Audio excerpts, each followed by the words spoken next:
hello and welcome to the 108th episode of GameSpeak Podcast. New episodes go for free every Wednesday in audio format on iTunes, Stitcher, Google Play, Spotify, and all of your favorite podcast directories, and in video format on YouTube so you can see us in stunning HD.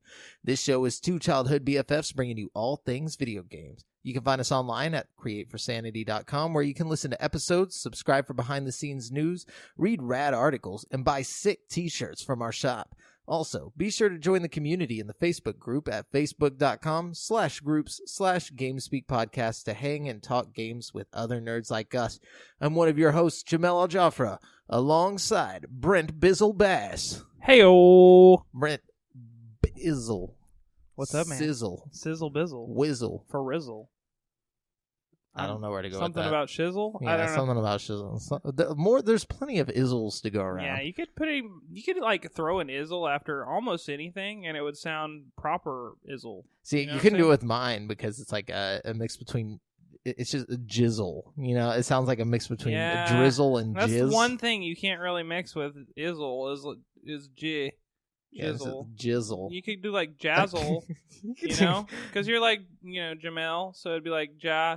So like jazzle, no. Probably just shouldn't. We tried. You're trying to be inclusive. I understand. Thank you for trying to, let me join the team, but it's just not jizzing enough. You know what I'm saying? No, not enough. Jizzling. Jizz. I'm sorry. Jizzle. Yeah, that sounds way worse. That's like the drizzle of jizz.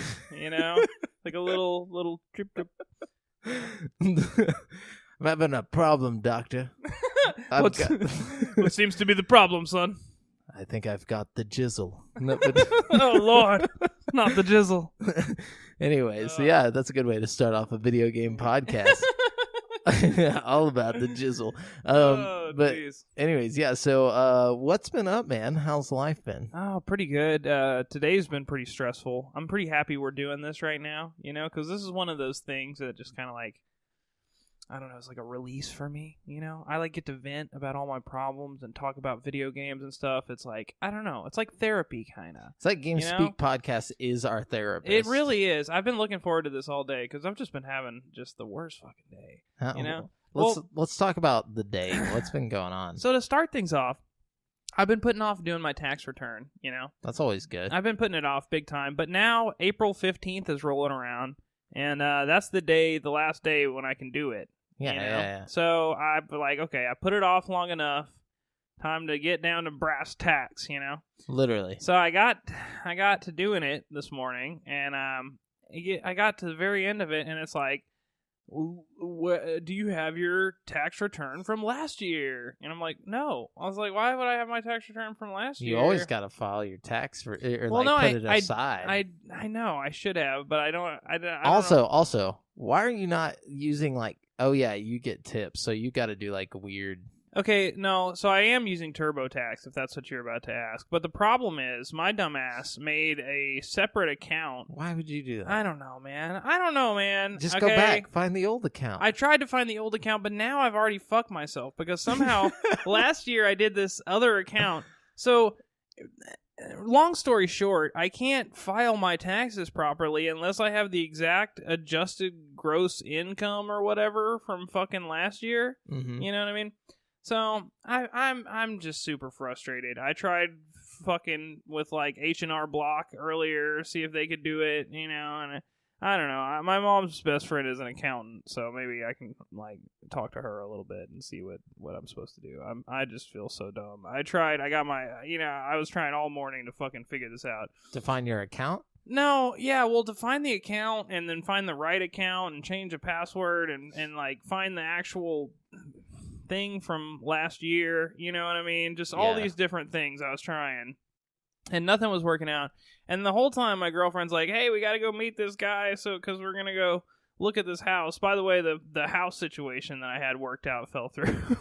So we're trying to figure out a new house situation. We're looking for a new place. Wait, with the trailer? Yeah, we had one that we were gonna get, and then that whole thing fell through. Damn it. Yeah, I know. What the hell? So we've been on, like Craigslist and stuff like that, looking for like trailers just to see if there were any, Yeah. And this one guy had one advertised for $950, And I'm like, that okay, doesn't sound good. A little sketchy, but if it's not too bad, we could fix it up, So we get out there, and I told Audra, I was like, look, I'm not expecting this to, be great or anything, so let's not get our hopes up too high or whatever. We get in there, and like fucking like half the floor is missing. There's like huge holes in the wall and shit, And it's like, okay. And he's like, oh, none of the pipes work and all this different stuff. And I was like, okay, maybe not. Maybe it's just too much. By the time we're done fixing it would be like. And plus, we'd have to move it like 100 miles. You know what I mean? Which would be expensive in it of itself. So we spent like 2.5, 3 hours just driving back and forth from that place to like see this shitty trailer that we're not gonna get. You know what I mean? I don't know. It's just been one of those days. You know what I mean? And then I was coming down here and the traffic was just ass. I hate ass traffic, dude. You got to look at it this way. Yeah. Bad stuff happens in waves. Yeah, exactly. I've been thinking about that all day. Yeah, it just comes at once. I find like good stuff happens in waves too, and they usually alternate. So I'm expecting a big old good wave pretty soon. You know what I mean? I don't know. Sometimes it's just a jizzle. Yeah. Oh, shit. It just depends, man. Well, what's been up with you, man? How's your life been? Well, I've been doing some stuff. I'm trying to think if anything. I've been alive. No, I saw Pet Sematary. Whack. Really? Very whack. Oh, dude. that's a shame. So fucking whack. I was a little scared because the IMDb score was pretty whack. Dude, I knew going in it wasn't going to be good, but I was like, okay, well my hopes are low, so it can't be that bad. And at the end, it was even worse than you expected. Oh, dude, they didn't explain anything. They didn't care to explain. It was super fast. Like you don't know the characters or care about the characters. No, I hate that. Like, okay, literally a little girl. No spoilers. I mean, because it's in the fucking trailer. If you see the trailer for the movie, it shows the little girl dies. She gets hit by the bus, or that, which is a change from the book, because in the book it was the son Gage who got hit by a truck. Yeah, exactly. Yeah. But see, the thing is, so she gets hit by the truck, which they show in the trailer. I'm not spoiling anything. Yeah. And I don't care. A kid's gonna get hit by a truck. It's Pet Sematary. That's like, I mean, if you know anything about Pet Sematary, like that's the whole plot. Yeah, and it's not. It's like I don't care. Like there's not a part of me that was like, oh no, this is disturbing. It was just like, okay, like this just happened. I don't know who this character is. Don't care. It's like you watch Hereditary when the fucked up weird girl, something happens with her. You're just like, oh fuck, like everything is dark and like you feel it. Like this movie. Well, that's a shame because that's a big part of Pet Sematary's story is like connecting with the characters, particularly the dad. Like spoiler alert. This is all in the book, so I have no idea. You don't have to confirm or deny anything. Everything I'm saying right now is from my knowledge of the book, so I don't know anything about the new movie. But from what I take away from Pet Sematary, like the main draw for me was like identifying with the pain of the dad. Like there's a scene where he's like basically just super heartbroken about his son dying, and like he had just buried the cat and the cat came back to life, and he like basically decides like that he's gonna go dig his son up from the graveyard and like bring him to the Pet Cemetery. And there's like a big long scene in the book where he's like trying to climb over the fence of the graveyard with the shovel and stuff, and it's raining, and it's like, I don't know, it's just really dramatic, and he's like, it's talking about how he can't tell the tears from the rain and all this shit, and it was like really fucking, I don't know, you like feel his pain and you understand why he's doing something, you know what I mean? Like, I don't know. Yeah, so all that happens except for like the way that they express his pain is just ridiculous. Really? Like, so he's like burying the girl or whatever, and like you have to cover her with these rocks to make it work or whatever. Right. And he's like, it's raining and whatnot. He's like, and he's like pulling it, and then like with the last like slam down on the rock, he's like, Like it just like yells into the nothingness. But like they probably sold it a little too much. But like in the book, it was really good. That part particularly. Yeah. And like, okay, if we're getting into the part where he like actually goes to the pet cemetery.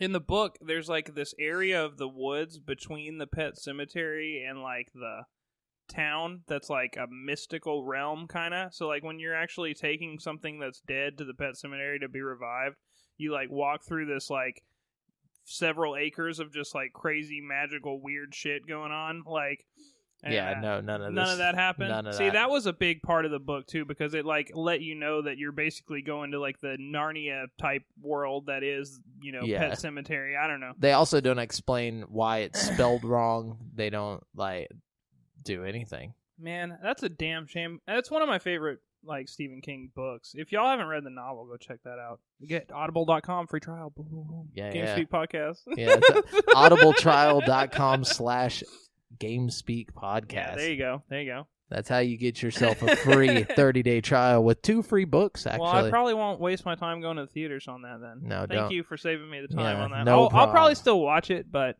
that'll be one of those. Let's watch at home. DVD, Netflix in a few months. You're still out getting DVDs. Get the VHS, bro. Oh, dude. The laser the disc. Betamax. Yeah, dude. Anyways. Y'all got the Betamax on that new Us movie? No, but anyways, let's jump into the video game news. The shit that people want to hear. Yeah, dude, definitely. Just so you guys know, we're using articles from gaming news sites from around the web, and we don't claim any of their opinions as our own, just what we have to say about it.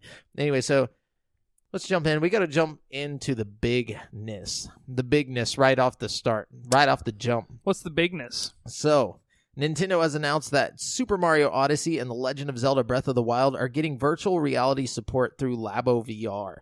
Starting on April 25th, both games will be updated to support Labo VR. For Mario Odyssey, this will come in the form of 3 new mini-missions that involve collecting musical notes and coins. These are apparently set in the Cap, Seaside, and Luncheon Kingdoms. As for Breath of the Wild, it seems the entire game is playable with Labo VR, with the one exception being that pre-rendered cutscenes do not support VR. You can simply toggle Labo VR on or off from the settings menu, and thankfully you do not need to create a new game to play with Labo VR. The $80 kit is billed by Nintendo as the, quote, most immersive, robust Nintendo Labo kit to date. The kit also comes with a programming tool that can be used to create VR games. That's cool. Yeah. It's like, you can create your own VR games? That's kind of sick. Nintendo is like, yeah, we don't care about VR. And then, bam, they're just like, here's some VR shit. I'm still not entirely convinced that the Labo is going to be good. You know what I mean? Like, I agree. I don't understand how it could be. I don't either. You have to hold it to your fucking face. I just don't understand. But, like, at the same time, I'm very curious. You're going to have some swole-ass, like, arms, dude. Like you're trying to play through The Legend of Zelda that way. Yeah, it's going to be weird. Like, I'm imagining, like, holding it right here, Yeah, and there's no tracking. I think what I would do is just take the Joy-Cons off and faceplant into, like, the desk with it. You know what I mean? You're just laying face down. You know, like you used to do in high school, like, where you, like, lay with your hands around, That's true. You could probably do work. Something like that. I don't know. Get, like, a high school desk. I'm sure they can I'm sure if you really wanted to, you could get creative with it and figure out a way to, like, get it on your face. But the thing is, like, I'm just not sure, like, how it's gonna be good. I just don't understand. Well, dude, if you pay $80, you can find out. I might. $80 isn't bad. Yeah, and I honestly bet if I wait a little bit, it'll drop in price. I mean, it's going to be $80 at launch, and in the Labo, it's Labo. So I'm imagining it'll drop down to at least $60 or $50 at some point on sale. You know what I mean? Like, yeah, I mean, the last boxes were selling for like $17 like 2 weeks ago. That's what I'm saying. But it's because they knew this VR shit was about to drop, and they're about to fully support it. Well, I think some of the other Labo toys are going to be compatible with some of the VR stuff too. I'm not sure about that. You know what I mean? I don't know. I'll have to look into that. I mean, the Labo kit isn't just adding these like things to Mario and Zelda. They're coming with their own things. I think there's one that's like a Star Fox thing. Yeah. There's some little games that it comes with. I just want to see some like reviews from people because, like, okay. if Labo is like as good as like like Samsung phone VR or some shit, like I'll be, pretty pleasantly surprised, you know what I mean? If it's a little better than that, you know what I mean? I'll be happy. It's like a Google Cardboard or whatever. Yeah, if we can get it like to like, I don't know, Oculus like Quest, but like less graphics, I would be happy. Like, well, Quest, what's the other one that doesn't have the where Go? You can't move around? Yeah, Go. Like, if you could get some kind of, like, Go quality with, like, less... Obviously, you're not going to get the high-resolution screen, because you're working with... That's what really trips me out, is, like, I don't see that screen convincing me of any kind of 3D effect. But, again, we'll have to see. You know what I mean? Yeah, and this comes out in 3 days, so we'll know in 3 days. We'll definitely have some reviews online and stuff, That's what I'm curious about. But then again, I'd love to get my hands on it, because I will say this. I think the, like, gyroscopic motion that the Switch already has built into it is pretty good, you know what I mean? Like, in some games where you, like, use it to aim at stuff, it feels good, it feels natural. So I could see that working with VR, you know what I mean, as one of the components, but we'll see. I just don't know. I don't know. I mean, Nintendo doesn't put out whack shit. I don't think they would, like, and you look at how good in my opinion, how good the 3D effect for the 3DS was, at least for its time, you know what I mean? It was really impressive when it came out, and I don't know. They've it's not their first foray into like 3D kind of stuff, So I don't know. It might be good. The Virtual Boy did amazingly. Let's see. Let's see what else we got. Atlas, the developer of the critically acclaimed Persona 5, has announced it will be revealing something related to the title on April 25th. A website confirmed the date of the reveal has appeared online. Confirming the date of the reveal. But there's no indication as to what the studio will be talking about. However, the website intriguingly has P5S in its URL. Atlas has already announced a new version of the RPG for PS4 called Persona 5 The Royale, but this has its own website with P5R in the URL. This suggests P5S is something separate, from the PS4's Persona 5 The Royale. Much of the speculation for what it could be has been around a Nintendo Switch version of Persona 5, and the S in the URL no doubt fuels that fire. It'd be cool, but I ain't getting my hopes up. I am. I'm not doing it. I think it's going to happen, man. It better happen. I mean, it makes sense because, like they already got a PS3 version of it, so it'd be so easy to port that PS3 version to Switch, you know what I mean? Like, it would just be, I don't know. Criminal not to. It would be so perfect for on the go on the Switch. It would be like the ultimate game to have in your pocket. Like, it's the perfect game to play for 5 minutes or 5 hours. You know what I mean? Like, it's so good. I don't know. I don't like how you say in your pocket because there's no way in hell a Switch would fit in my pocket. Well, you're gonna want to buy like a Switch holster to wear under your jacket because it's that good. I thought it would be really cool. You're gonna get bigger pockets because it's that good. You're gonna get Jinkos, dude. Like that's why they come back into fashion because everybody's carrying their Switches, dude. They would have been perfect for Switch owners, man. Oh, yeah, dude. You could carry your Jinko. You could have you could have a Switch in each pocket, dude. That's the problem. They were ahead of their time. Yeah, they really came out too early. They really were. They would have waited for the Switch. Oh my God. It would have been over. You could probably put your Xbox One in there. The original one, dude. Yeah, dude. Speaking of, I got an Xbox One S. Did I tell you about that? Tell us. Dude, my dad won it in a raffle. And he just gave it to me. I like that. Yeah, I'm sorry, but now I can play discs again, which is cool. That's the real draw here. Why is that good? Well, my old disc drive was broken. I couldn't play any discs. I don't know about who uses discs. I don't know, man. I have some discs. I have Call of Duty World War II and Far Cry 4 on disc, bro. Oh, and I have the orange box, bro. I have Far Cry 4 on disc, but that's about it. Oh, I actually have Far Cry 3 also. I went and bought... See, that's the thing. I went and bought Far Cry 3 from the fucking store. What's a store? From the store. And now I can't play it, dude. I mean, well, now I can play it. You could probably get it for like $3 on the digital download. Probably, and I would actually, I think the digital version is like enhanced. That's what I'm saying.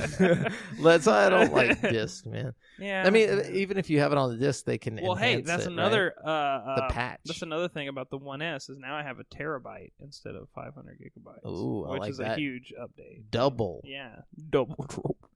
Anyway, so that's awesome. That you've come back to the good side. I will say this: I've been playing a lot more Xbox lately. I bet it's beautiful, huh? It is. So beautiful. So the reveal of Borderlands 3 didn't go without its share of controversy. As part of the announcement, developer Gearbox and publisher 2K revealed that it would be exclusive to the Epic Games Store until April 2020.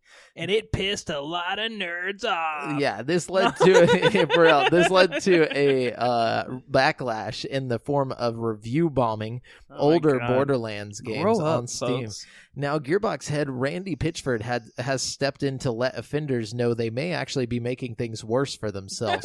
He said, ironically, that this misuse is possible and that Steam has no interest in correcting this misuse makes me kind of happy about 2K's decision and makes me want to reconsider Gearbox Publishing's current posture on the platform. Dang! Yep. That's what I'm talking about. That's how you need to talk to these people. Yeah, you got to break them down, dude. And he said this on Twitter. And this is after Steam had just gone through that whole thing about, we're going to stop the review bombing. Yeah. It's like the threat may have gotten Steam's attention as the platform is discounting reviews for the first time ever on Borderlands 2.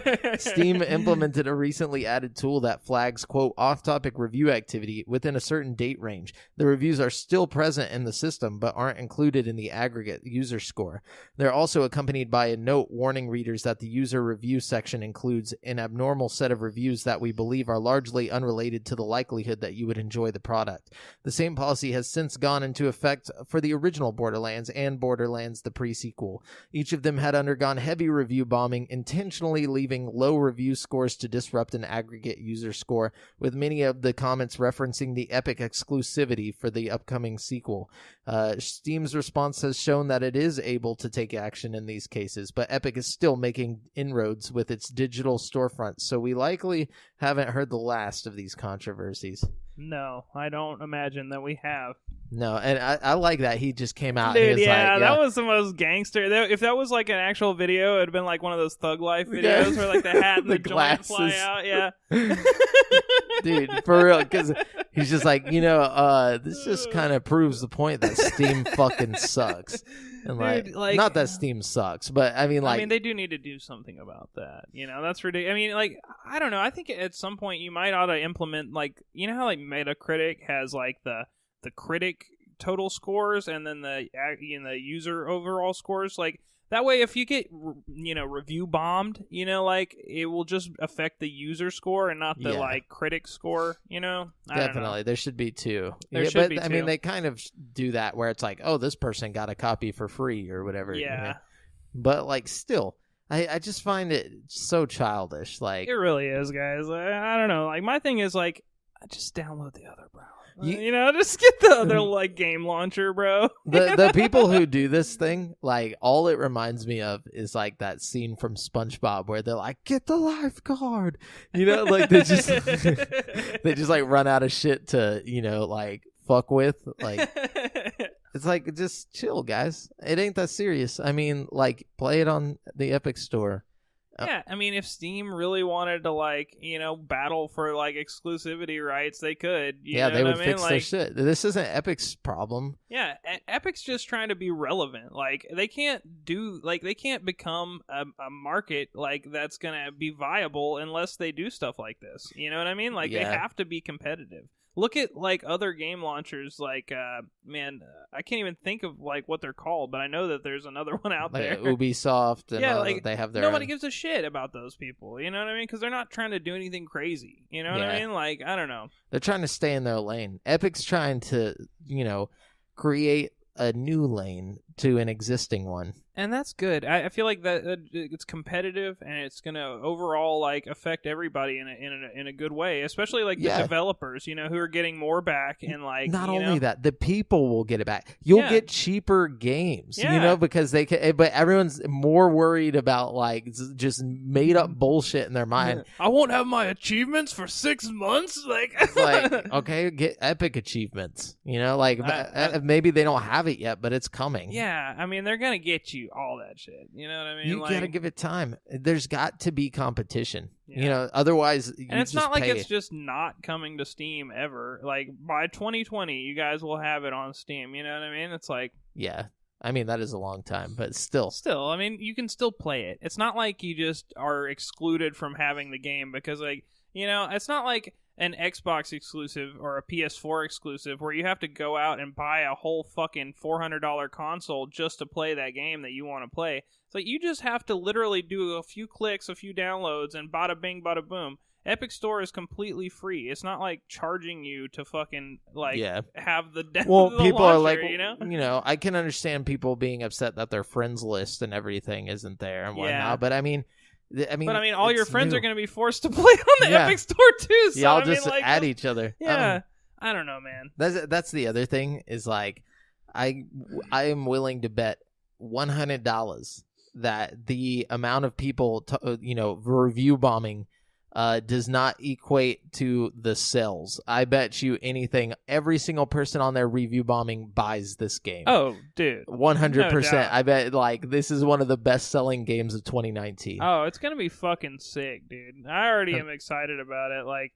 have you seen all the like little characters and stuff? Like, I want to play as the mech character, man. There's one who's like powers like getting a fucking mech. Like, that's fucking sick. It looks dope. And but see, that's my thing is like everybody wants to talk, but ain't nobody want to walk the walk. If you truly wanted change, you wouldn't buy this game. But I guarantee you, whoever it is out there that's leaving these reviews is sitting there. The day this game drops, they're going to have it. The problem is, the people that are pissed off about this, the vocal minority, are PC users. You know what I mean? Yeah. Whereas majority people that are going to buy this game aren't really on the forums and shit. They're the people on console who aren't sitting there all day like on message boards. You know what I mean? This game is going to sell incredibly well just because Borderlands is Borderlands. You know what I mean? Yeah. Like, I bet it's already doing great as far as like pre-sales go and stuff. You know what I mean? Definitely. I feel the people that just get mad at this stuff, they're just like circle jerking. It's just like,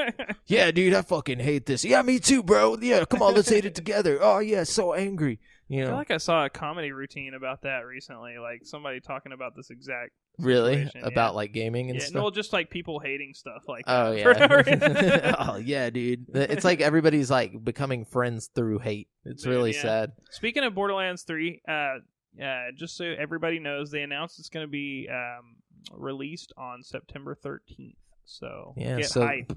That leak was real. Yeah. Anyways. So moving on, it looks like Microsoft is gearing up to announce half a dozen more Xbox Game Pass titles this week, which is awesome because I just re-upped for 2 more months. The Xbox Game Pass Twitter account posted a cryptic tweet where it asked, "What if we announced 6 more games on April 10th?" Nah. It would be a bad look to post this tweet and not follow it up with new Xbox Game Pass announcements on April 10th. So this pretty much is confirmation that it'll happen. However, there were no teases about what games might be announced. What do you think it's going to be?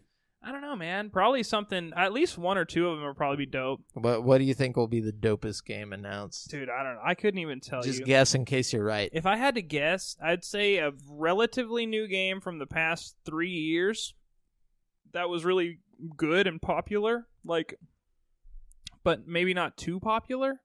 Maybe Hitman 2. That would be sick. Or fucking, something like that. Or that's Far Cry 4. Honestly, that's what Far Cry 4, yeah. Well, does Ubisoft have any Xbox Game Pass titles on there? I don't know. I don't think so. Because if they did a deal, because I know that's how they do this. They do deals with like publishers and stuff. That's why like Bethesda has like a fuckload of games on there and stuff. You know what I mean? Whereas some don't. Yeah, like, I don't think they do, honestly. If they did do a deal with Ubisoft, though, you might just get like 6 Ubisoft games. Like, well, what if you got like Far Cry 3, Assassin's Creed 1 through 3? You know what I mean? They do, like, because Assassin's Creed is on there. Which one? There's a couple of Assassin's Creed games on there. I thought. Really? I don't. On Game Pass. Maybe I'm thinking. Maybe I'm thinking of free games that I already have. Maybe. I don't know. I'm not entirely sure about that. We'll see. Yeah. It'll probably be the best game will probably be, the most expensive game that you'll get on there will probably be a first party title. Here's my prediction. I bet it's a deal with Ubisoft, and I bet we get the 2 South Park games. I bet we get 2 Assassin's Creed games and 2 Far Cry games. Boom. Nice. Yeah. I could see that.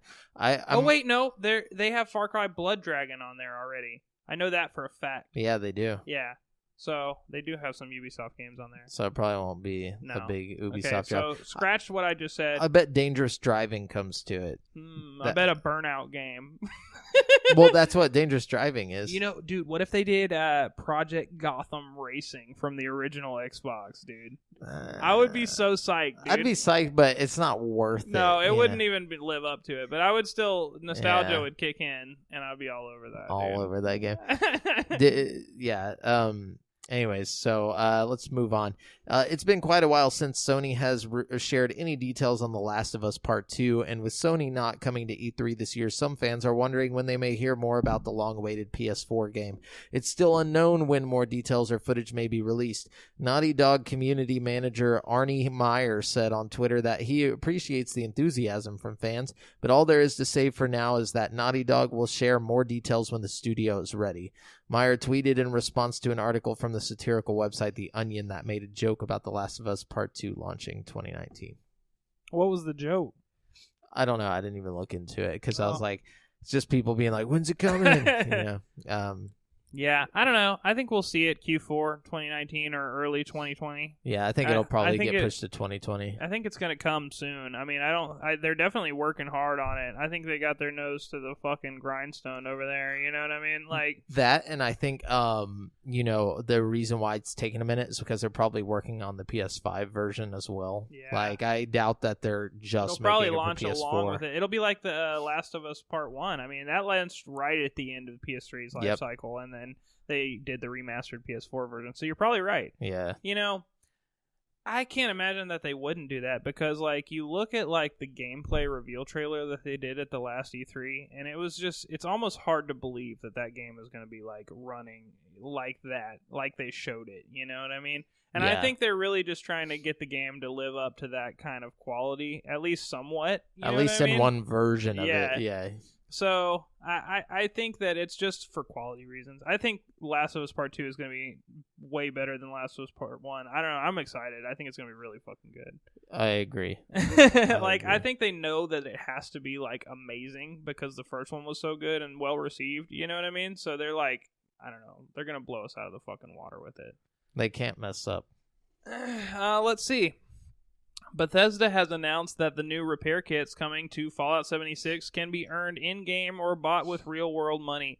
The kits are designed to repair weapons and armor without needing to waste resources. Repair kits are new utility items that will help you spend more time looting and shooting and less time toiling away at your workbench. It goes on and on.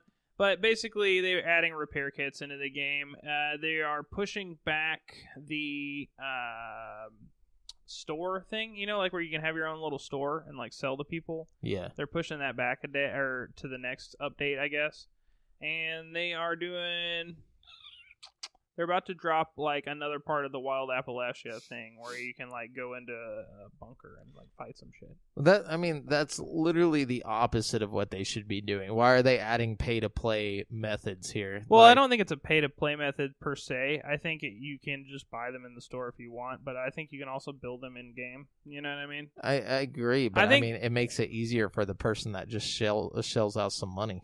Well, everybody wanted repair kits to be added into the game. I think it's a little cheap of them to like make it, something you can buy. That's what I mean. But at the same time, it should only be in-game purchases, like not like real-world money. It just seems stupid to me. It's like you guys know that you're fucked right now. Like, but I mean, even in-game purchases, you can like, I don't know, man. I think you can buy them in the game. You know what I mean? But that's what I'm saying. That's the only way it should be. These little like microtransaction things, like people. This is what pisses people off. Like I haven't even looked into it, but I guarantee you, if I went and Googled it's this right now, not affecting anybody really. Like you can't just like buy a bunch of repair kits and just suddenly be the best at Fallout 76. You know what I mean? No, but like, you would have to do less to get more. You know. Yeah, fair. But you could also just get some friends who will give you a bunch of screws. Like, I've got, like, True. You know, everybody I play with, if I need any kind of materials, I'm just like, hey, you guys have screws? And they just drop, like, 5,000 screws. You know what I mean? Like, I don't know. True. So, I mean, maybe it's just more for people who don't want to go solo with it or something. I don't know. Either way, I do see where you're coming from there. Yeah, it's just a weird. It's a thin line to be walking right now for really Bethesda. Is. But anyway, so although it hasn't been confirmed, it looks like Anno 1800, which is a game that's coming out this week, is becoming an Epic Game Store exclusive as well. Oh shit! Originally scheduled for a Steam release, Anno 1800 will be discontinued on Steam after its release date of April 16th. And that's another like $60 game right there. That's just dropping. Epic's doing it, dude. They are. Can you blame these guys for going with Epic though? Nah, dude. No, Epic's like raw dogging Steam right now, dude. Just like all up in there. Oh my god! I just deleted my whole page of shit on accident. No way. Yes way. Can you undo? Oh wait, here it is. Oh, thank God. Welcome to GameSpeak Podcast. Woo! Oh my God, guys! Hang on, can I like resave this? Hang on. Yeah, you do that. Just keep reading or something. Yeah, I'll go on to the next bit of news. Sorry to scare you guys like that. It's all right. We could have salvaged it. It has been more than 5 years since the release of Splinter Cell Blacklist, so fans are understandably eager to find out what's next for Sam Fisher. In a new interview, Ubisoft CEO Yves Guillemot, maybe it's Yves Guillemot, offered an explanation for what's taking so long to bring the franchise back. He told IGN that Ubisoft won't bring back the franchise until it can do something novel with it. Not only that, but some of Ubisoft's development teams became too anxious to want to work on a new Splinter Cell game due to pressure from fans, Guillemot said. And third, Ubisoft's other big franchises like Assassin's Creed are, quote, taking off, end quote, which has led the company to focus on them instead of Splinter Cell. Damn it. He said, why can't Assassin's Creed flop? He said, when you create a game, you have to make sure you will come with something that will be different enough from the game, from what you did before, Guillemot said. Last time we did a Splinter Cell, we had lots of pressure from all the fans saying, don't change it, don't do this, don't do that. So some of the teams were more anxious to work on the brand. Now there are some things and some people that are now looking at the brand, taking care of the brand. At one point you will see something, but I can't say more than that. He added, also because of Assassin's Creed and all of the other brands taking off, people wanted to work on those brands more. So we have to follow what they like to do. Man, that sucks.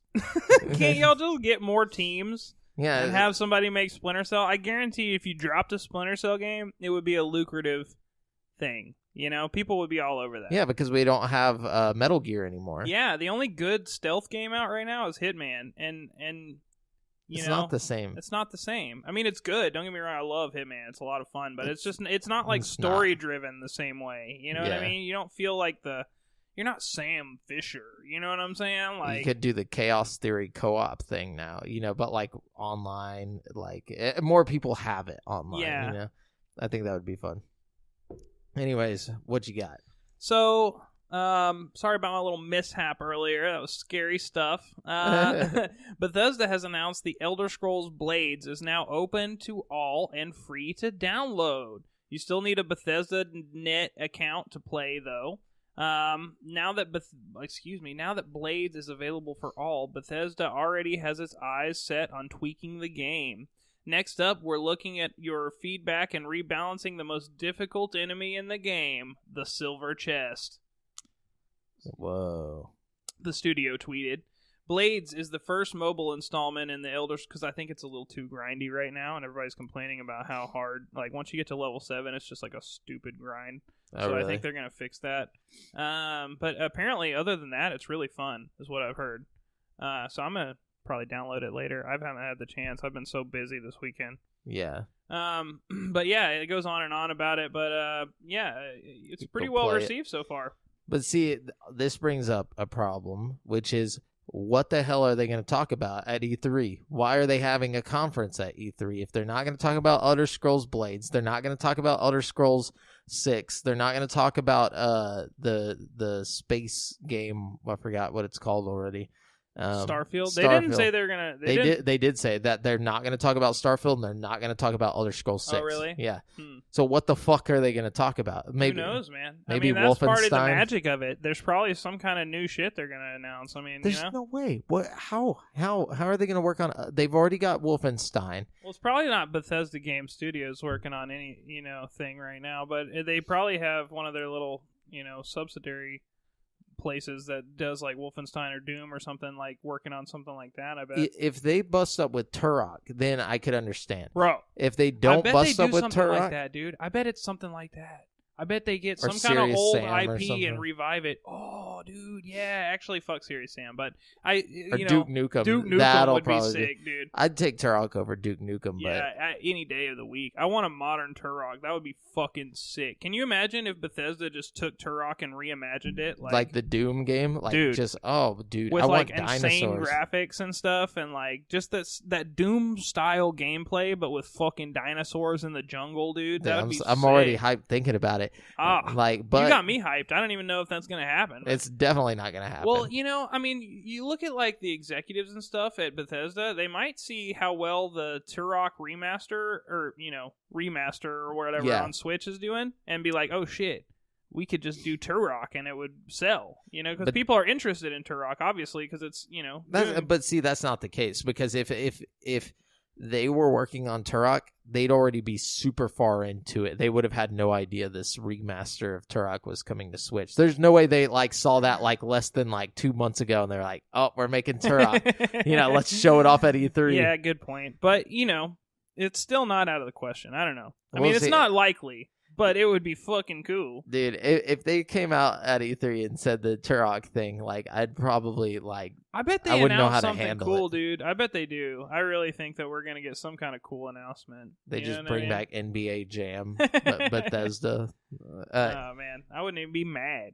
Anyways, what you got? Ubisoft has released the patch notes for the latest update for The Division 2. The update adds content and implements both balance change and bug fixes. Perhaps most importantly, the update causes the NPCs in the White House base of operations to shout at you less.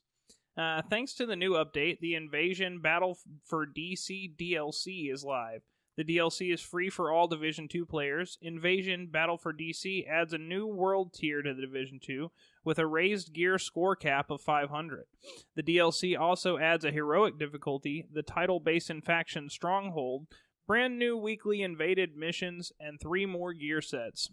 Ongoing Directive, True Patriot, and Hardwired. The full outline of content is coming in the DLC. The full outline of the content coming in the DLC can be found listed on the Division 2's website. So yeah, there you go. Nice. I like that. Lots of updates. Apparently the Division 2 is pretty fun. Everybody seems to like it. Nothing bad yet. Nothing bad. So, although not confirmed yet by Ubisoft, it seems the next Assassin's Creed game will take place in a Viking setting. Theories sprung up with the discovery of the posters in the Division 2 that seem to feature a Norse god or traveler holding what appears to be an apple of Eden. Right now, Kotaku has confirmed from 2 independent sources who are, quote, familiar with the game, end quote, that the next Assassin's Creed title, codenamed Kingdom, stars Vikings.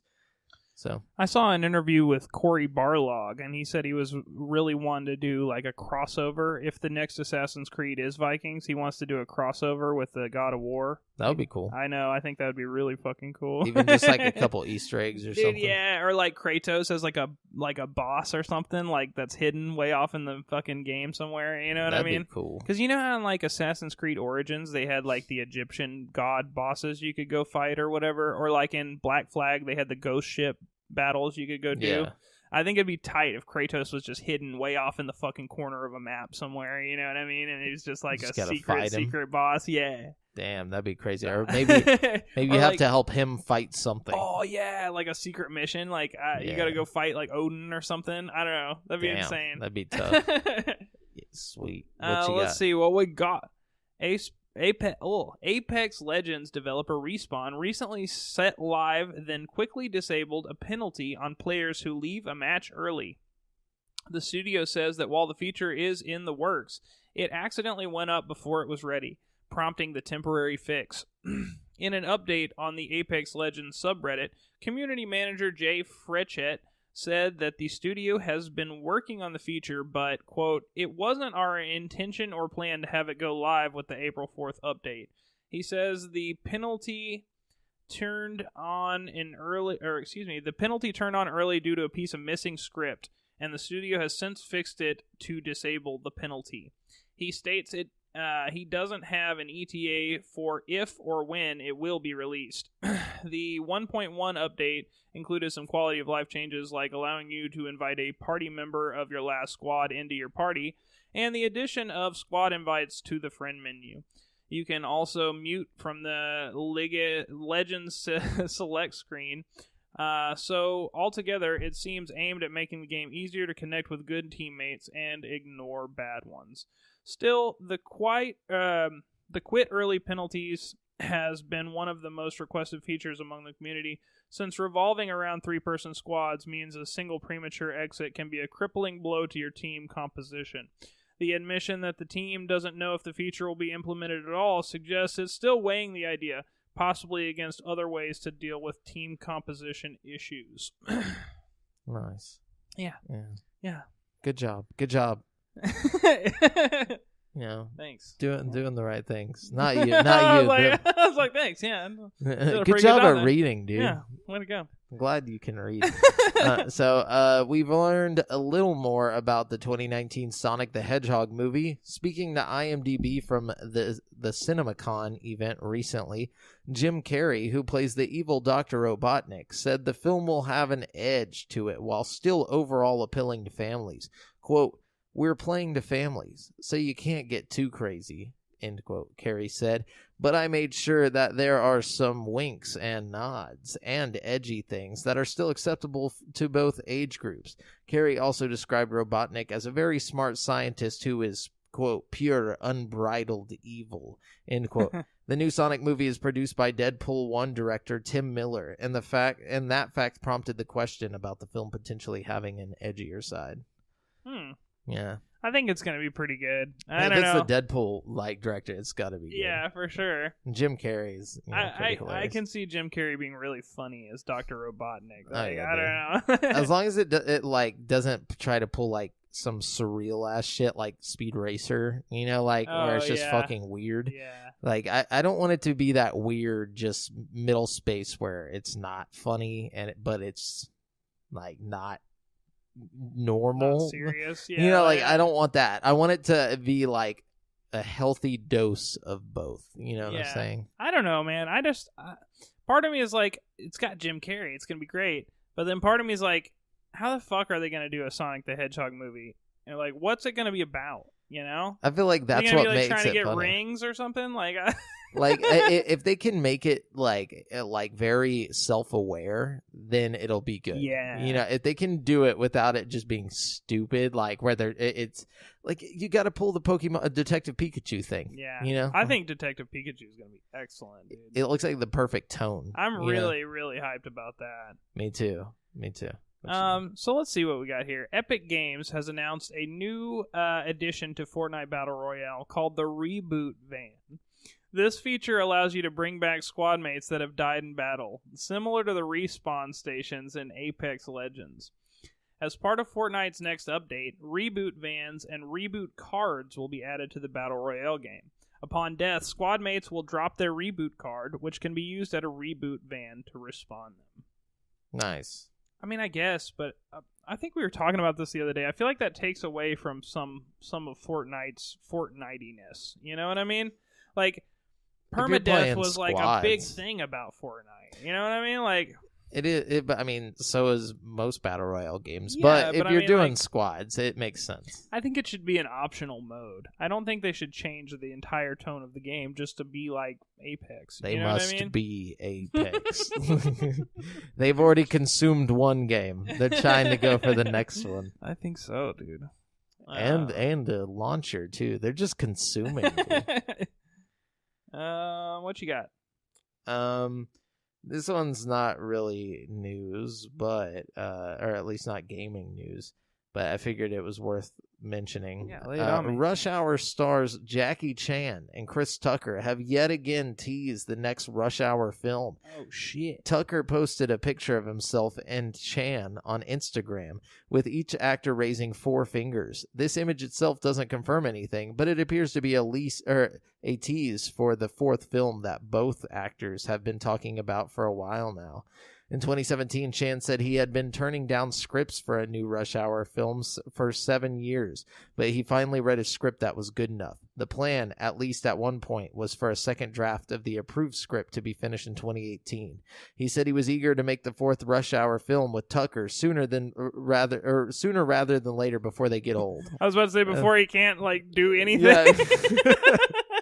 It's gonna be good, dude. I'm excited. That's exciting. He said, and Tucker said on ESPN podcast in 2018 that the 4th film will be the rush of all rushes. Yes, dude. Oh man.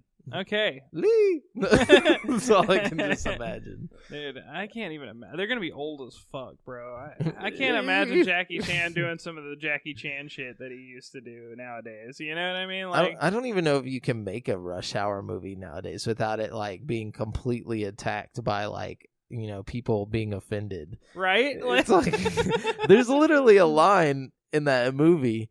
It's like, you never touch a black man's radio. And then Jackie Chan says the N-word whenever they go to the like little pub. No, he does not. Does he really? You don't remember that part? No. Because like so Chris Tucker is like walking in and he's like acting like he knows everybody. He's like, "What's up, my?" And he like, you know, he says the word. Yeah. And then Jackie Chan, that's like whenever he first gets over there. It's in the first one and he walks up and he's like, "Oh, what is up, mate?" And like says it, and then like they all start to fight him. That's why he gets in that fight. Oh, that's kind of funny though. You know what I mean? But you couldn't do that nowadays. I think you could. I guess.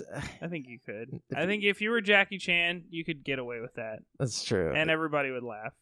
I think it would get a good laugh. I really do. I think you give people too much credit. No. I think in the racial climate today, I think that joke would even go over better, actually. Because it's a little bit edgy, but not edgy enough to piss everybody off yet. I mean, saying the N-word straight up. Yeah, but at the same time, it's like, you know, it's a movie. You know what I mean? You gotta think about it from the context of like what's going on in the movie. If he's like just being bluntly offensive, but it's like, like the plot of the movie is like he doesn't know what's going on, which is another thing that like, couldn't happen today because they're like, oh, the Chinese guy doesn't know what's going on. Well, he's not native. If you went to China, you wouldn't know what the fuck's going on. That's not racist. True. That's just a fact. You know what I mean? Like, it's true. It's true. But we're dealing with, you know, I'm just talking about the climate, man. I mean, we got people like attacking fucking Borderlands right now. Yeah, good point. You know what I'm saying? But I mean, that's not because Borderlands said the N-word. No, you know what I mean? But but if Borderlands did say the N-word. Yeah, well, fair enough. Yeah, no. They're not Jackie Chan. I feel like as Jackie Chan, you have somewhat of an immunity to some things, you know, because you're Jackie Chan. That's true. It's just like if, you know, it's just Jackie Chan. He is Jackie Chan. You know? He's like the. Well, that's gonna say. I was gonna say he's like the Michael Jackson of film, but like, you know what I mean? Like he's like an international superstar that everyone like knows, everyone loves. Yeah, you know? if Jackie Chan died tomorrow, there wouldn't be a single person that's like, oh fuck Jackie Chan. You know what I mean? Like, yeah, and if he would have like Crocodile Hunter status if he died tomorrow. You know what I'm saying? That's true. Like that's everybody loves Jackie Chan. You know what I I mean? mean? He is like the Crocodile Hunter. Yeah, he's like the Crocodile Hunter of the movies, bro. There we go. You know That's more like it. Because he does daring shit and everybody loves him. And you know what I mean? I'm ready for Rush Hour, dude. I'm so ready for Rush Hour. I love the Rush Hour movies. Those are those movies. You could put those movies on and just have them in the background, and like it just positive vibes. Any kind of like buddy cop movie with Chris Rock in it. Chris Tucker, excuse me, is the jam. Yeah, definitely. You know what I mean? He's What's just that crazy, other one that he's dude. in? He was in Bad Boys? No. That's Martin Lawrence and Will Smith. Excuse me. That's also a really great series that I would love to see another one in. Which they're talking about. They also did an Instagram picture like not too long ago with Will Smith and Martin Lawrence like holding up their fingers for about like to be the year of the buddy cop movie. Oh, please, dude. Please bring it back. Give us Lethal Weapon. Yes, dude. Anyways. So, a new third-party controller for Nintendo Switch promises to bring one of the most requested features to the platform. Easy in-game voice chat. PDPS Face-Off Deluxe Plus wired controller is slated for launch this summer, and it boasts the first controller to use a separate chat functionality. The Face-Off Deluxe Plus uses the Audio SDK developed by Vivox, and it offers a 3.5mm audio jack and built-in audio controls, which will let you plug a standard headset in and chat normally, without going through Nintendo's awkward mobile chat app. That only goes for games that use Vivox, but that already includes Fortnite, Paladins, and Smite on the way. The controller also features interchangeable faceplates and 2 programmable buttons, like the previous Face-Off Deluxe controllers. Pre-orders will begin in May. According to the company blog, it will cost $25 and come in red camo and purple camo at launch. Last year, outgoing Nintendo of America President Reggie Fils-Aime defended the company's decision to tie its voice chat to mobile devices, claiming it's easier for consumers because your phone is, quote, always with you. He also pointed out that Nintendo tends to make unconventional choices for features like online play. Nintendo Switch Online is another component of its current online offerings, which enables online multiplayer for select games, including a selection of free NES titles every month. Sometimes it goes on and on. Oh, it also says that in April, Punch-Out is coming, Super Mario Bros. The Lost Levels, and Star Soldier for it's the not NES just games. April. That's like tomorrow. Yeah. Yeah. So yeah. I'm hyped, dude. Yeah. Punch-Out's one of my favorites, bro. That was on my list last week, last week. Yeah. It's pretty crazy that happened. Dude, I'm excited. Same. And Mario Bros. Lost Levels. That's a Lost Levels. Lost that's Levels. 2. That's the one that's supposed to be 2, right? Like the original 2. That's the OG 2. That one's hard as balls, dude. That's okay with me. That's I'm hard. ready for that. Anyways, yeah, so you keep going. I'm out of news. Okay, I'll save you the big spiel on this one, but GameStop put out an earnings report, and it has lost a whole lot of money. It's got a net loss of $673 million for the past year. Speaking of which, that's even after this last year that they sold the phone shit. Yeah. That's after they sold the phone shit. They were reportedly like were in the negative of like $1 billion. Yeah. Apparently they got this new guy though, and everybody's in good spirits because the new CFO seems to think that he can turn the ship around. So, I have high hopes for GameStop. I have a lot of good memories there, and I hope they don't just circle the drain like they so seem to be doing. But see, what's he gonna do? What's he gonna do? Is he gonna go shoot the? Is he gonna assassinate Jeff Bezos? I think we're at a point where they're gonna have to transition. I think what GameStop is going to become, and this is gonna sound absolutely crazy, but I think it's gonna do like a Netflix and go from being a physical service to being a digital service. They will no longer be a store. GameStop as a brand and company will be an app that you get, and it'll be just like fucking, Google Stadia or something. You know what I mean? I could see them doing that, or I could see them turning into like a Hot Topic. Yeah, I could see that too, like a geeky Hot Topic, or just going way back and focusing on retro stuff. I don't know. They own, what's it called? What's the Think Geek. Think Geek. They own Think. Watch them turn that into like a thing, like a physical location. I was about to say, I wouldn't be mad if all GameStops just turned into Think Geek stores, because Think Geek has a lot of cool shit, dude. I don't know if you've ever gone on the website for Think Geek, but they have a lot of really fun, cool stuff on there. They have cool stuff, and it'd be neat to see it in person, I guess. But then you'd have to turn the entire store into that. And you don't have to completely get rid of the GameStop brand. I think you could do that and effectively do what we were just talking about, like turn GameStop into an app as well. You know what I mean? Yeah. You could turn a profit on your stores by just flipping them into like Think Geek stores. And then use like what money you do have to develop this app and like this streaming method. See? That would be our business plan. See, we would be the big. See, if we were CFOs, GameStop would be doing A-OK right now. Dude, they wouldn't be reporting a loss of $1 billion. You know, that's just it's mind blowing. Yeah, mind blowing. How are they still open at this point? Dude, like, I don't know. How are you in the negative of $700 million and still open? Like, oh, dude, I would have cut my losses a long time ago. I think the last guy totally did. Yeah.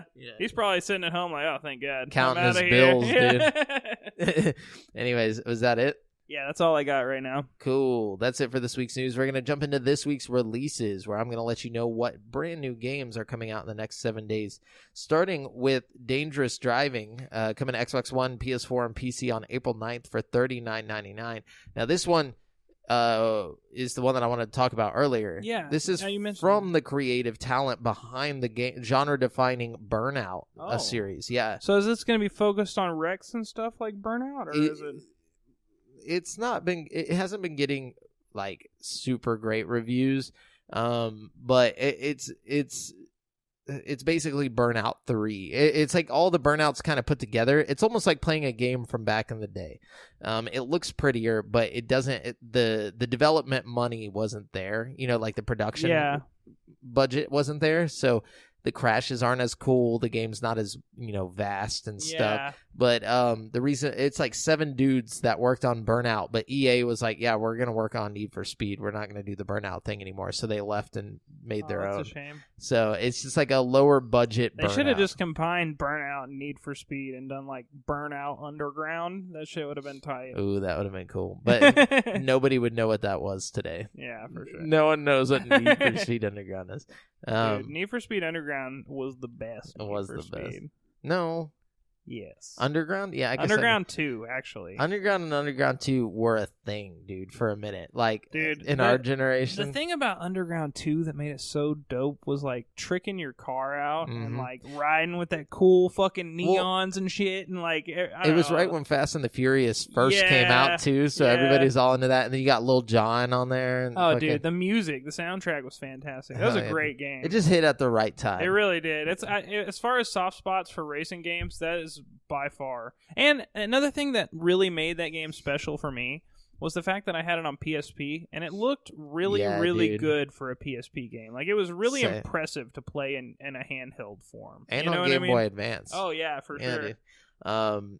Anyway, and then we got Falcon Age coming to PS4 on April 9th for $19.99. This is a VR game. Yes. Falcon Age is a first-person single-player action adventure. As Aura learned to hunt, gather, and fight to reclaim her cultural legacy in the lost art of falcon hunting against a force of automated colonizers. And then we got the 3 games coming to Switch Online, which are Punch-Out!, Super Mario Bros. The Lost Levels, and Star Soldier. They'll all be out tomorrow. I don't think I've ever heard of Star Soldier. Is it good? I don't know. I'm sure I've played it. I just don't remember it. That's why I was pretty excited whenever I saw it, because I was like, man, I don't remember that. Yeah, me either. Anyone that I feel like they put on there that I haven't heard of, it tends to be pretty decent for what it is. Oh, yeah, dude. I really want them to put, like, Mother or Earthbound on there. I want to play those really bad. They'll probably do that. Yeah, but because those are, like, Japanese-only releases, so I feel like the American audience would really appreciate getting a chance to play it. You know what I mean? I don't know. Play Star Tropics, man. Final Fantasy X and X2 Remaster is coming to Switch and Xbox One on April 16th for $49.99. Square Enix brings back 2 of the most popular RPGs of all time with this bundle of Final Fantasy X and Final Fantasy X. both remastered in glorious 10-2. I'm sorry, in glorious HD. Final Fantasy X follows the exploits of the summoner Yuna and her guardians as they battle an evil immortal enemy known as Sin. But anyways, then Final Fantasy X-2 is the first true sequel in the popular RPG series and picks the story up 2 years later. And then we got Hellblade: Senua's Sacrifice coming to Switch on April 11th for $29.99. Oh, about time. They've been saying that was coming out for a long-ass time. Yeah, and y'all know what that is. And then we got Earth Defense Force Iron Rain coming to PS4 on April 11th for $59.99. 12 years have been passed since mankind's first encounter with the alien aggressor invasion that devastated planet Earth. In this time of great despair, the battle to free mankind from the aggressor's extended assault continues in Earth Defense Force Iron Rain. You are once again pitted against an overwhelming force of enemies, but this time, a brand new threat faces the Earth Defense Force and citizens of Earth. Discover exciting new gear and tech for stalwart EDF soldiers and a brand new separatist faction, the Kindred Rebellion. Ayo. Then we got Weedcraft Inc. coming to PC on April 11th. Couldn't find a price for this game, but Weedcraft Inc. explores the business of producing, breeding, and selling weed in America, delving deep into the financial, political, and cultural aspects of the country's complex relationship with this troublesome and promising plant. Huh, that's kind of interesting. It is, yeah. I wish it was more of like just a drug dealing simulator, though. Like a street dealer? Yeah, like I don't know. I think it'd be fun if it wasn't just weed. Like you could make like crack and stuff. You know what I mean? I don't know. Yeah. Like if you're gonna do it, you might as well do it. But then again, this might be like this one is more of those like a pro weed educational things. You know, I don't know. I think it's more just imagine like a Sim City type situation. Yeah, that's what I'm imagining, and I want crack. In your SimCity.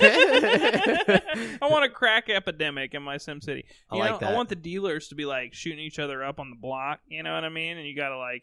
Oh, I thought you meant with the crack. And I want you to be able to choose like, are you a street dealer? Are you like the guy making the crack? Are you like the guy growing the weed? Are you like, what's your role in all this? Can you like work your way up? Yeah. You know are you the kingpin? Are you like just some lackey? You know what I mean? Yeah. Do you start out as the kid on the bike that rolls around to make sure the cops ain't coming? Yeah, exactly. And then you from get there, your teardrop. You know what I mean? Oh yeah, when you stab your first friend. Yeah, dude. You know what I'm talking about? Stab my first friend. Whenever you just turn on everyone because you're slowly becoming a psychopath. Anyways, sounds like a fun game. Yeah, I agree. Nintendo Labo VR Kit Starter Set plus Blaster is coming to Switch on April 12th for $39.99. Plus Blaster, bro. Yeah, that's the cheaper one. That's like the beginner kit, but then the actual VR kit is going to be $80. $79. Wait. How much is that one? $39. And it comes with the VR headset? Or just the blaster, or what? So wait, like, because I just want to play Legend of Zelda. So if I buy that one for $40, can I just get the goggles and play Legend of Zelda? I think so. I'm almost positive. Yes, because that's a fucking bet. Yeah, because I'll pay $40 just to play Zelda in 3D. I think that'd be fun. Same, and I'll pay $40 if yours is good. No, yeah. Right. Oh. No, but anyways, those are both coming on April 12th. Cool. So $40 and $79.99 respectively. And then we got Arcade Classics Anniversary Collection coming to PS4, Switch, Xbox One, and PC on April 12th for $19.99. In celebration with the 50th anniversary since Konami was founded, the Anniversary Collection series highlights many of the iconic games that have been loved by fans throughout the years. Also includes a bonus ebook packed with new information about the titles, including interviews with the development staff, behind-the-scenes insights, and sketches and design documents never before revealed to the public. Konami starts its 50th anniversary celebration with this first installment of the Anniversary Collection series of the all-time classics. This Arcade Classics collection includes 8 masterpieces of the 80s. Experience these Konami classics in all their retro glory, now enhanced with modern features. Included are Haunted Castle, Typhoon, Nemesis, Vulcan Venture, which Nemesis is... I got that old school on there, bro. Yeah, it's Gradius, and then Vulcan Venture is Gradius 2, and then Life Force, a.k.a. Salamander, Thundercross, Scramble, and Twin Bee. So, yeah. Some real classic-ass games on there, dude. We need that Castlevania. Wait, no, that's Capcom. No, that's Konami. I think it's Capcom Konami. I think it's both of them. No? No. No. Now I'm lost on where Castlevania is from. I think it's Konami. It's got to be Konami. I don't know why I thought Capcom for a second. I don't know either. I honestly, that's an easy mistake. I feel like, They both have the They both got the k. Yeah. They're both Japanese. World War Z is coming to Xbox One, PS4, PC April 16th for $39.99. Ooh, the lack of hype I've been hearing about that is like kind of scary. Really? Is it bad? Well, I don't know. I just haven't heard shit about it, which just leads me to believe that it's probably not going to be. It's not going to make a big splash or anything. I'm interested though because like I feel like World War Z would make a tight game. I don't know. It's supposed to be like Left 4 Dead though, right? I think so. Something like that. It's multiplayer and stuff like that, yeah. Yeah, World War Z is a 4-player cooperative game inspired by Paramount Pictures' blockbuster film franchise. World War Z's co-op campaign focuses on unique survivor stories and missions around the globe, including New York, Moscow, and Jerusalem. Use traps, barriers, and the environment strategically to stay alive while unleashing a storm of firepower with a variety of weapons on the unrelenting hordes of the undead. That does sound like Left 4 Dead. It's like individual scenarios in different parts of the world. Like, yeah. I think that's what they were going for. Yeah, I'm okay with that. That'd be fun. And then we got Anno 1800 coming to PC on April 16th for $59.99. Welcome to the dawn of the industrial age. The path you choose will define your world. Are you renovator or exploiter? Suppressor or liberator? It's up to you how the world will remember your name. Combining beloved features with innovative gameplay in a memorable new setting, Anno 1800 marks the beginning of a new era for the Anno franchise. And then we got Table of Tales, The Crooked Crown, coming to PSVR on April 16th. Couldn't find a price for this game. Determine the fate of a party of scoundrels in Table of Tales, The Crooked Crown, the first RPG to bring tabletop gaming to life in glorious PSVR. Hey. Table of Tales invites you to take a seat at the ultimate role-playing game tabletop. Definitely not the first game to do tabletop in VR. We have no idea what you're talking about. We're the one and only. One that can literally come to life before your eyes, dynamically changing as your adventure progresses. Table of Tales features a story that is shaped by the decisions you make. The game is highly replayable with different outcomes to explore. So it's like Dungeons and Dragons. That's cool. Cool. It's definitely that. I don't know how to play that, but and then we got Phoenix Wright Ace Attorney Trilogy, which is coming to Switch, PS4, and Xbox One and PC on April 9th. So that's already out today. That's dope. I've almost bought like the individual games from the series several times, so I think I might just scoop up the trilogy because I know it's something I would be into. Definitely. I don't know. Especially on Switch. Yeah. And it's only $29.99. It says the classic courtroom adventure series that has sold over 6.7 million copies worldwide is finally here. Become Phoenix Wright and experience the thrill of battle as you fight to save your innocent clients in a court of law. Play all 14 episodes spanning the first 3 games in one gorgeous collection. Solve the intriguing mysteries behind each case and witness the final truth for yourself. Then we got Back to Bed, coming to Switch on April 11th for $4.99. Back to Bed is a 3D puzzle game set in a unique and artistic surreal dream world, wherein you guide the sleepwalker Bob to the safety of his bed. And then we got Heaven's Vault, coming to PC, PS4, and mobile on April 16th. Couldn't find a price. The Nebula, a network of rivers flowing from one moon to the next, carrying air and water between scattered clusters of civilization. No one knows how the nebula was formed. No one knows how it will end. Aliyah El-Lasra and her unwilling robot assistant, Six, are going to find out. And then we got Ghost Giant coming to PSVR on April 16th for $29.99. In Ghost Giant, you are the protector of the lonely little boy, Lewis. Invisible to everyone but him, you can explore this world and help him and the citizens of Sandcourt. This heartfelt VR puzzle story comes from the studio behind Faye and Flipping Death. It's the exact same plot of Moss. I try to keep... In Moss, you play a ghost giant who protects the Quill, who only Quill can see, and Quill, you basically like guide her along the way on her little mission. It's like the same story. Yeah, but this is Lewis, dude. Lewis is a person, not a mouse. Yeah, so. Definitely better. No, Path to Nimozine. Path to Nimozine. Coming to Switch on April 16th for $9.99. Immerse yourself into Path to Menazine, a to Nimazine, a hypnotic adventure created within a infinite zoom.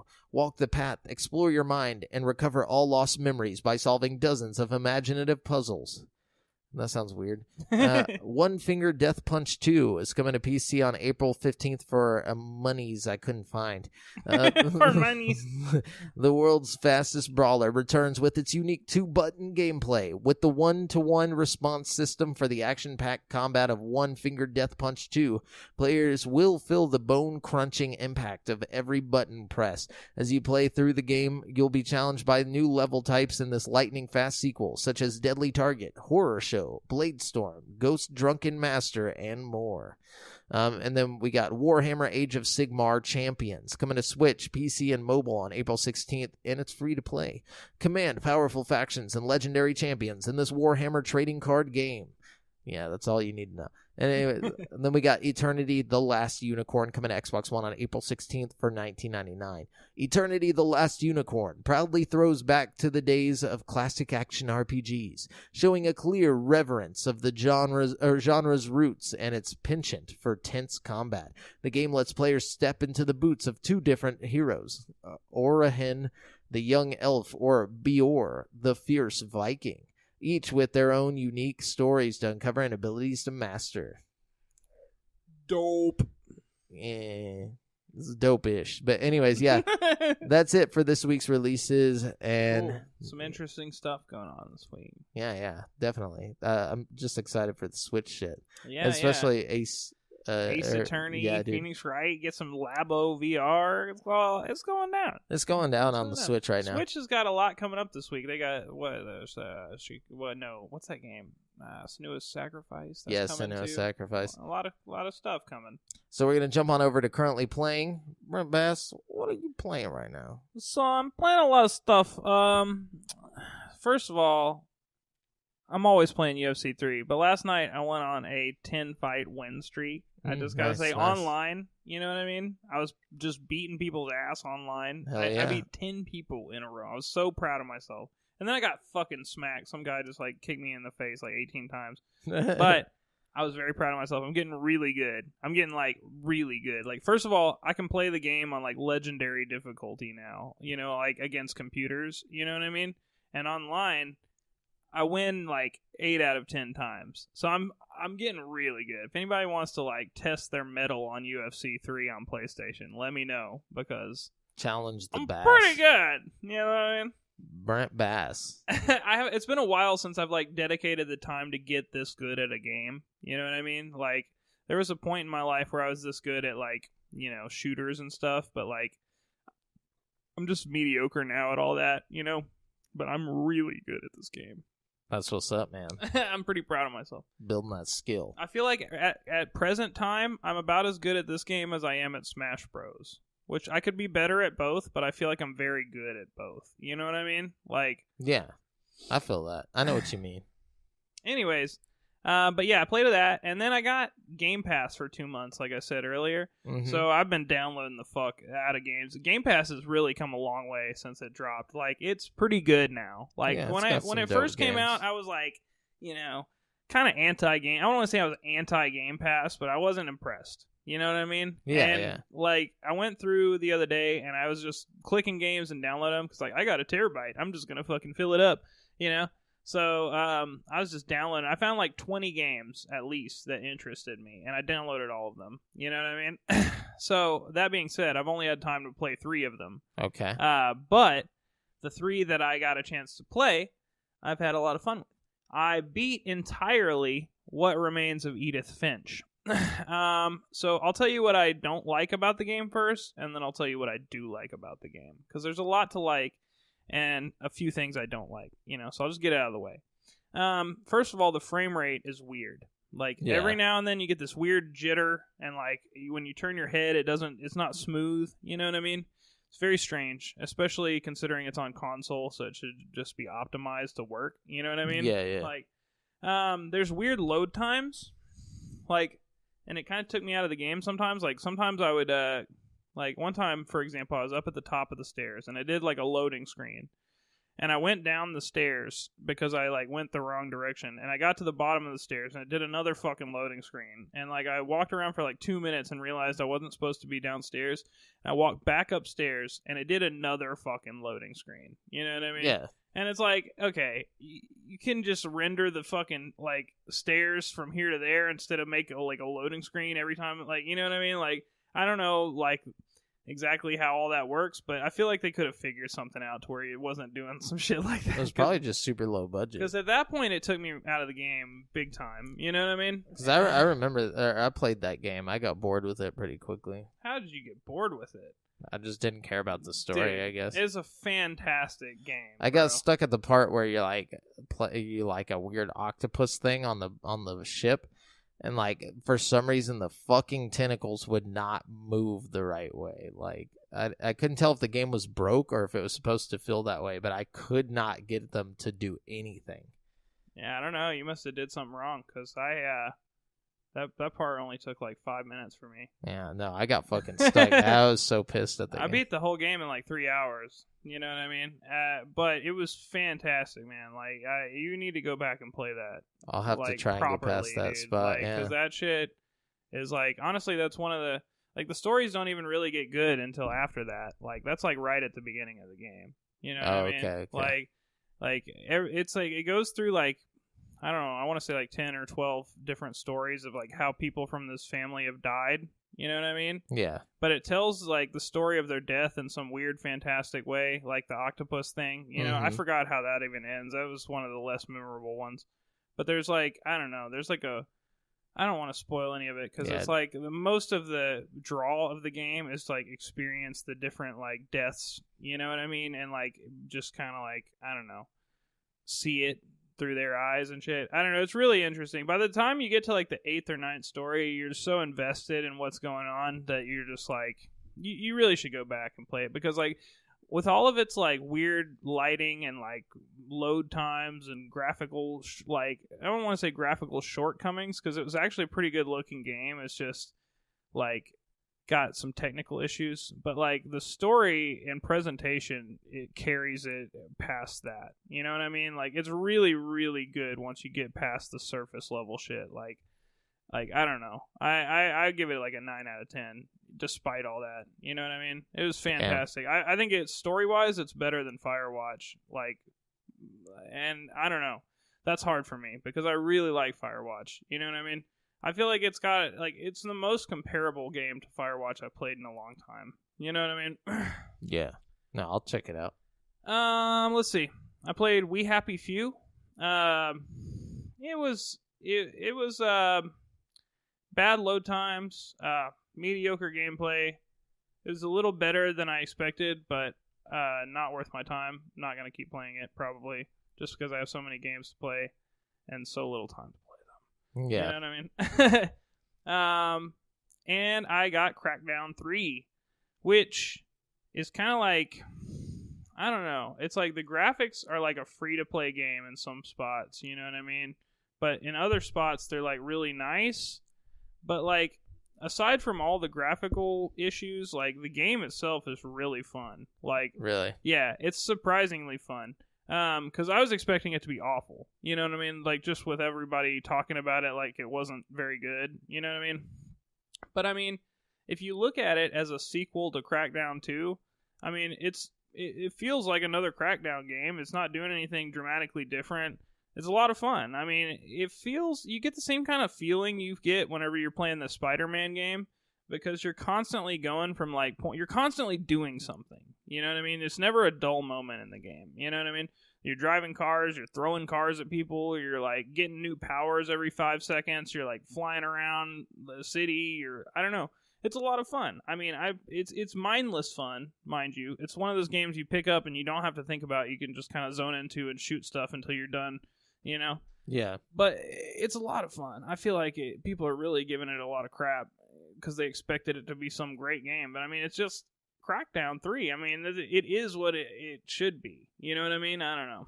Maybe it's because they wanted a 2019 Crackdown and not a 2010. It's pretty 2019, Crackdown. Dude. I don't know. Like, go play it and tell me like you don't feel like it's a good game. You know what I mean? I will like, play it. It's on Game Pass. I'll give it a try. Yeah, you might as well. Like the thing is, like, if you just go into it and play it for 3 hours, you're gonna have a lot of fun, dude. Like a lot.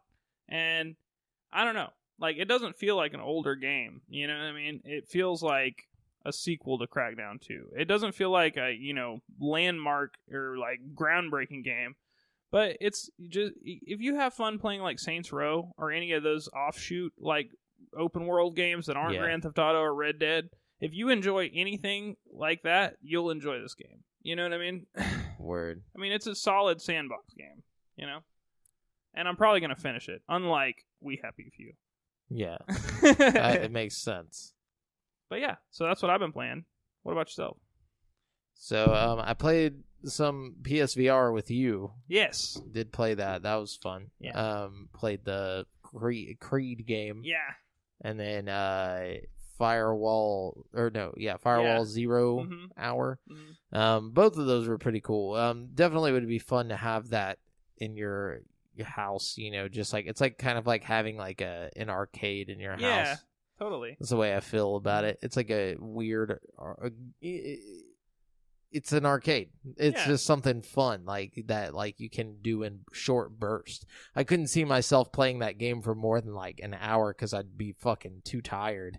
What, Creed? Yeah, Creed. Oh my god! Like, there's no possible way. That's one that's like good to get a little cardio in.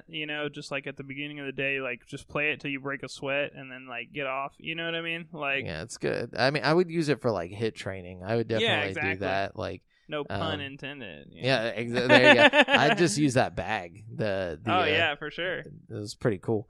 But then I've put 10 hours into Final Fantasy 10 or not and I didn't mean 10, I meant 9. Final Fantasy 9, and I didn't put 10 hours. I put in 8 hours. No, 8 hours in like 30 minutes. I think my goal was to try and get 10 hours before we got on the show, but I got stuck. Like, everything was going great. I'm enjoying the game. I love the characters. I'm having a lot of fun. I've never played this game before. I can't believe I never played this whenever, like 7 was out and stuff, because I played 7. I love 7. Yeah. But this is just like so much better. Like, and I don't mean like so much better in like the way it looks or anything. It's more fantastical, which I'm more of a steampunk guy. Like, I like the way, the aesthetic of 7 and stuff like that. But this one, just the way that the game flows is better. Yeah. And the story is much more interesting. It's less like jokey and more like, it's more campy, but in a way like, it's like it's like playing a Studio Ghibli movie. It's very strange. Like, I love it. And like, I'm surprised I do, because it's super high fantasy. You're playing it on Switch right now? Playing it on Switch. It's $20, $20.99 if you buy it on Switch. But yeah, it's definitely worth downloading and playing, and it has like some updates and stuff. I'm trying to play it how it was whenever it first came out. I'm not using any of the like the speed up the game, or like you can turn off random encounters and stuff like that. They have that on there though? Yeah, they have that on 7 too for the Switch. Wait, so if you turn off random encounters, what does that mean? You just don't you don't encounter enemies until like bosses and stuff like that. How do you like gain levels? The thing about and this is one thing that I didn't know because I never played it. With Final Fantasy 9, the way that it works is like, you really don't have to grind to get better. I mean, you do, but in a weird way. So like, every weapon you get comes with like abilities. So like, so any character can use like basically, a lot of different abilities. So like, say you have a hat that teaches you a certain ability, like slow down. Yeah. And then you have your sword that teaches you like flee, or to like you detect what somebody has on them and stuff like that. And then you build the level of that weapon. Once you max out that weapon's level, you get to keep that ability forever, even if you discard the weapon and use a different weapon and stuff like that. So you really don't have to do it so much. You just find the stuff you want to use and then build it up, and then you have it. Oh, okay. Interesting. But in 7, you would have to do random encounters. Yeah. 7, it's like... I would, honestly, there are times in 7 when I would turn it off, probably, just because it would get annoying. You know what I mean? But, like, I don't know. Yeah, well, and I could see if you're like trying to walk around and explore the parts of the level that you don't really need to go to. Yes, you know what it's I mean? very, like, very helpful because I got to the point to where I unlocked like the chocobo, which allows you to not encounter random encounters. Yeah. When you're out in the world. Yeah. So I just like at that point I was like, okay, well I'll just turn on the no random encounters thing and not have to deal with the chocobo thing. So that's the only time that I've used it is at the time where you technically have it anyways. Yeah. But I haven't used the like speed up the game thing. There's like other stuff too. Other cheats that I forgot what you start with like a whole bunch of money and stuff like that. Oh, that's cool. Yeah. But I don't see the point in playing like that. I mean, if you're like a vet, Yeah, if it's like a second playthrough or something as a kid, maybe you just want to like hit it with a fresh approach, you know what I mean? Buy that special weapon right at the beginning of the game kind of thing, Yeah, and this one, it's very, very interesting. I got to, like, right now I'm fighting this, like, first, I guess it's not the first boss, but it's, like, the grotto. It's, like, this giant, or, like, in the grotto, and it's, like, this giant water boss, and he just keeps fucking my day up until I Googled it and like it was like, oh well, you should you need to max out this ability in this one, and so I'm working on that right now, just maxing out that stuff, and then I'm gonna go back and kick his ass. Dude, I forgot what game it is, but I played this game the other day, and like there was a boss, and he kept beating my ass just over and over again, and I kept like resetting right as he would beat me and like starting the fight over, and then like after I did it like 5 times, like fuck, and I like looked it up online, and like I was supposed to just let him beat me, and then it was gonna do a cutscene and like go to the next part. So I wasted a lot of fucking time trying to be cheap. Yeah, that sucks. It's funny. But yeah, so like I'm having a lot of fun. I think the game's about 30 hours long, so I'm only a third of the way through the game. I mean, almost a third of the way through the game. That's a pretty good length for a PS1 game, man. Yeah, dude, it's big. It's way bigger than I expected, and like they updated the graphics a little bit, so like the characters don't look like weird polygonal shit. So it's fun. Cool. I recommend it to anybody who's looking for something fun to play. And that's probably what I'll be playing for the rest of this week. I want to finish that story out, and it's fucking hard, dude. I bet you it takes me more than 30 hours because I suck at like traditional Japanese RPGs. I'm not very good at like. That's like one of my better like genres that I'm good at is like RPGs where I can sit there and think about my next move. You know what I mean? Like, dude, you don't have time to think in this one. Does it time you? No, so yeah, like everything's going like at all times. Whenever you're in the fight, like you can sit there and choose what you want to do, but the enemy doesn't stop for you. So like while you're running through your items and doing all this stuff, it's attacking you. Yeah. So like it gets really tough. That's one of the other cheat things that you can do is put it on wait mode, where like whenever it's your turn to pick stuff, you can make it to where the enemy won't attack. Oh, that's cool. But it takes away from what the game is supposed to be. So like the way they built the challenges. So. I wouldn't use it. But 7's a lot easier whenever it comes to like picking out your stuff. I like the combat in 7 a lot. Yeah. Me too. I think I'm just not a quick thinker. Whenever I jump in, I'm like, I want to strategize. Yeah, me too. But I'm getting better at it. Like I'm getting quicker at like, oh shit, I know I need to do this. Yeah, and like start getting a rhythm of like what you need to hit, like automatically. Yeah. But anyways, so yeah, that's what I've been playing. Y'all should let us know what you've been currently playing in the Facebook group at facebook.com/group/GameSpeak podcast. Now we're gonna jump on over to the topic of the show, which is our favorite games on the Game Boy and the Game Boy Color. Yeah, we decided to mix these two up. Put them together. After a little bit of conversation about the topic, we just figured, I think all Game Boy games can be played on the Game Boy Color. Correct. And there's a lot of titles that were kind of interchangeable, you know what I mean? So we thought we'd just combine the two. Yeah. So smash them together. So we got our top 10 here for you. Moving on with the series. What do you got, Jamel, for 10? I'll start us off with number 10. Number 10 for me is Matt Hoffman's Pro BMX, which came out for the Game Boy Color. I never tried that. So this game like I spent a surprising amount of time with this game for some reason. It was actually made in the same engine that the Game Boy Tony Hawk Pro Skater game was made in. Oh, that game was sick. It was. But the bike, like, it just felt good. Everything about the game felt good. It felt like a console quality game on the Game Boy Color. Was it like 3D for the time. Or was it like... No, it was like side-scrolling? Yes, basically side-scrolling. Like, you'd be in like a giant half pipe, and then like you'd have to go up and like, you know, press a certain button combination to land like a trick. It'd be you know, like spin the handlebars or like do a backflip and stuff like that. And I remember whenever I finally like beat the whole game, because like you go through these like competitions like where you got to get like the high score, and like, you know, it'll be like no footer, or like you got to do like the random tricks, and it just felt good whenever you learn the combination. I remember by the end of it, I could like do double backflips and shit. And, Hell like, yeah! On command, it felt cool. But anyways, yeah, that's my number 10. Dude, sick.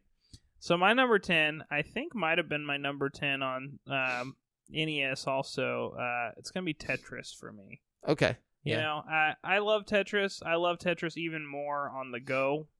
It was one of the first games I had, and I think most people had on their Game Boy.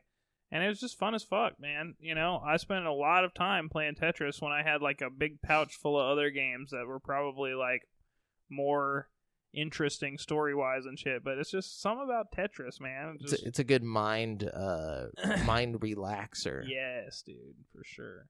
Good game. Good call. Yeah, there you go.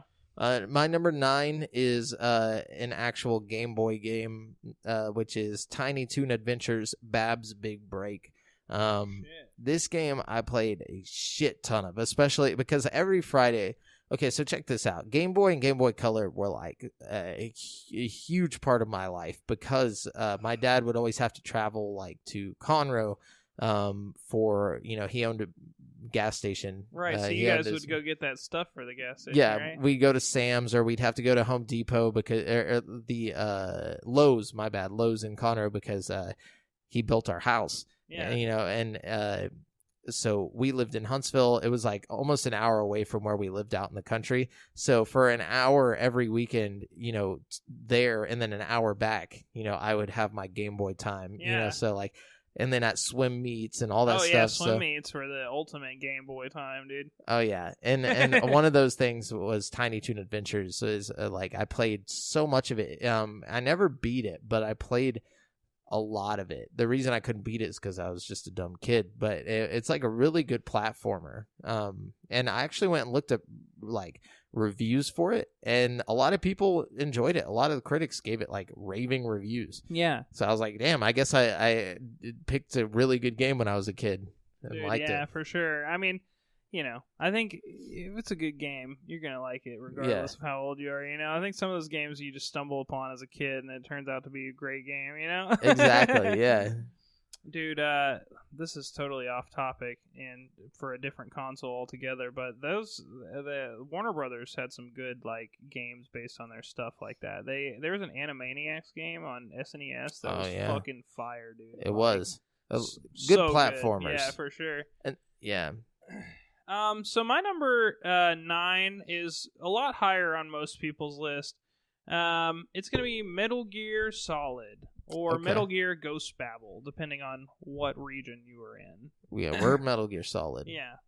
That's on my list as well. That's my number 5. So I'll just go ahead and talk about it with you. Yeah, I spent a lot of time with that game as well. It's a good game. You know, it did a lot. It took a lot of things from Metal Gear NES, you know what I mean, and it improved upon them. You know what I mean? Yeah, it was technically the true sequel to that game. Yeah. Yeah. I don't know. It's like you get a little more Snake's personality. It had a surprisingly deep story for a Game Boy game. You know what I mean? Yeah. And it was a lot going on for it. Like there were little missions you had to do that were just a lot slicker than their previous, you know, game. I don't know. Lots of text, but it was still cool. Yeah, a lot of text. But I think that honestly, in my opinion, just being a Game Boy game, I think that was the best way they could like go about doing the story. And some of the gameplay was kind of monotonous, so breaking it up with like, you know, rewarding story content was welcome in my opinion. You know what I mean? I love that game. That was a really good game. They did a great job with it. So, number 8 for me is Star Wars Episode 1, Obi-Wan's Adventures. Man, Man, Dude. I never played the Game Boy version, but I love the original Xbox version of that game. That was Star Wars Obi-Wan. Obi-Wan Adventure, bro. I thought it was just called Obi-Wan. No, it was the same game, just on different platforms. Was it really? Well, yeah, it was. I mean, it was obviously it's not the same game. You know what I mean? I but never it's even connected it as a kid, yeah. and I would come and play it at your house. Yeah, so. they like came out around the same time. I think this one came out like a year before or something. But that's just because this one, the Xbox one, was in development at the time or something like that. Yeah, so this one was Game Boy Color. It has like 10 levels or something like that, if I remember right. I did beat this one, and basically you play as Obi-Wan, and it goes through some of the stuff from the first game, or like from the first movie. Like you play some of the parts from the movie, but then there's also like, you know, behind the curtains type shit, like some extended universe type shit going on in it, which was really cool. Really liked the lightsaber fight, or you know, using the lightsaber to fight droids and stuff in the game. It just felt good, Dude, especially for a Game Boy game. Man, yeah, that was just a good game altogether. Like LucasArts was in their fucking prime at that point. You know what I mean? Yeah, dude, it was fun. It was like basically like a beat 'em up with you know, Obi-Wan and holding a lightsaber, but still fun. Anyways, so my number 8 is gonna be Mario Tennis. Ah, damn. Yeah, Mario Tennis is a higher up number for me. I'll talk about the number later, but yeah. So yeah, Mario Tennis is one of those games that was very overlooked in my opinion, or maybe I feel like not enough people played it for the Game Boy Color. I don't think people gave it a chance, primarily because it's like a tennis game, but also people played the N64 Mario Tennis and didn't realize that this was so much deeper. Yeah, this is a full I mean? RPG. This is a straight up like story-based game, you know, and then you have the option to play like, you know, mini games and like or just play straight up golf if you just want to. I mean, tennis, yeah. My bad. You know, but like, you know, you could do it if you wanted. You could play it like the N64 game if you wanted. You could link up with people. Yeah. You know, it was tight. It was one of the best filling games. Like, and you could do singles or doubles. Like, play through the game in singles or doubles. Yeah, and it was so good, so good. And I used to go like in the game. There's like this little cafe, and I would find myself like role playing where I just like go to the college cafe. Me too. And just like hang out. Me too. If you can't role play a little bit in your mind, then you're not going to enjoy this game as much as you should. You know what I mean? It's so good, dude. Like, getting the different rackets. Nothing's more satisfying than like getting to the point where you play like Mario or somebody for the first time, and like you,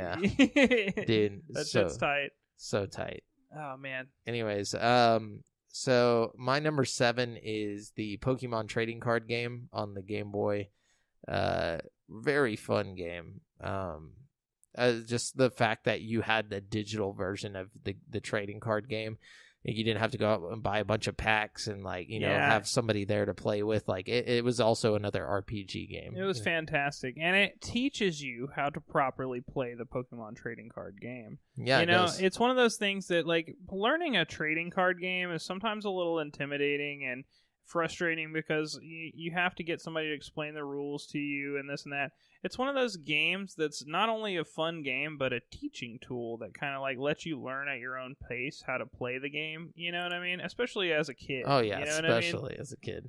So, I don't know. I really appreciate that and enjoyed it, too. That was one of my favorite games ever. And, like, when you get those booster packs. Oh, dude, when you get those booster packs. Feels good. And then you get, like, a rare card or something. It's, like, the most awesome feeling ever. It's funny, though, because I would play that game as a kid and then instantly want to go play the actual game. Like, though I love that game, it's just, like, it always made me... It was, like, an appetizer for, you know, like Pokemon. In. Yeah, like... For some reason, I, got into the Pokemon card game more than I got into the actual Pokemon. Oh, you're crazy. Like, dude. well, I mean, okay, I was really into Pokemon for a while, but like, I played that trading card game, and there was a period of life where I was like going to card tournaments and shit. Oh, I thought you meant the trading you know? card game. I'm talking about just the Game Boy game like the Game Boy trading card game made me want to get the real trading card game. Oh yeah, no. Yeah. I play the real trading card game, but also play the real Game Boy game. Like, because I wanted to go on that adventure. See, like that was cool and all to me, but I like got that out of my system before I even got into the trading cards. You know what I mean? Okay. Like I played all the Pokemon games, and then I started doing the trading cards, and like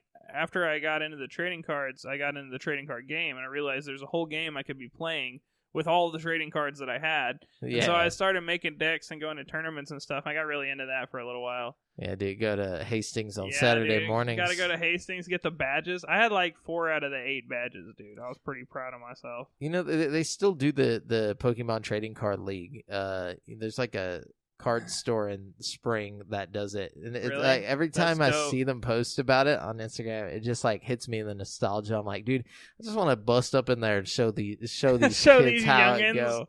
Yeah, they'd probably be pulling out some Pokemon we never even heard of. Just like, here's Draxidar. The fuck? I put double colorless energy on Draxidon. His HP is over 9,000.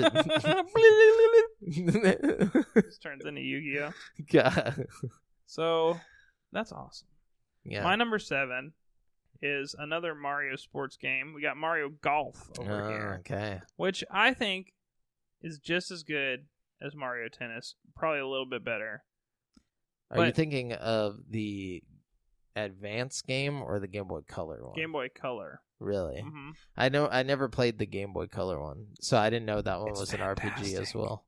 Yeah. The Game Boy Advance Mario Tennis is an RPG too. No, I know that one, but I'm just talking about for the golf. Yeah. The Game Boy Boy Color one was an RPG. As a matter of fact, it was very, very similar to Mario Tennis. But that's awesome. You know, I think it graphically was a little better. I don't know. It was just really good, dude. Like, it's hard to even compare the two because they're both so good. But they both had that same kind of story where you go stay at the little dorm or whatever, and you're like playing the tournament, and you know, it's just got its own little thing. So if you like Mario Tennis, you definitely like Mario Golf. It was really cool. Yeah, I'm gonna have to try that out. Hopefully, it comes to Switch Online one of these days. Yeah, I would love a roster of Game Boy games on Switch. That would be so sick. Be so smart. Why wouldn't they do that? I know, right? Number 6 for me is one that probably didn't do so well critically, but I loved it, which was Batman Beyond: Return of the Joker.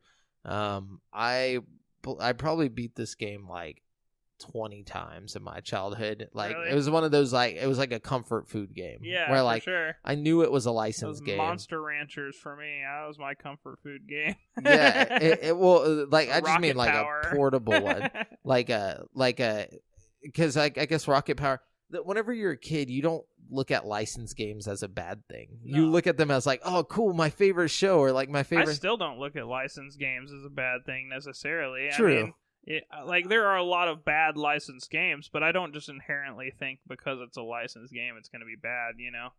Like, I know that's kind of the stigma with licensed games, but... Well, I guess... Well, technically, I mean, it was an Ubisoft... I can't remember who made the Batman Beyond game. I could have swore it was like Ubisoft or something. But... it's weird because, I mean, they're still making Batman games and they're still doing well. Oh, yeah. You know, like, I don't know why this game got bad reviews because I looked it up, but I loved it. I thought it was great, you know, and, like, it was just a beat 'em up. It was just, but it was, like, it was a story based off the movie, like the animated Batman Beyond movie, Return of the Joker.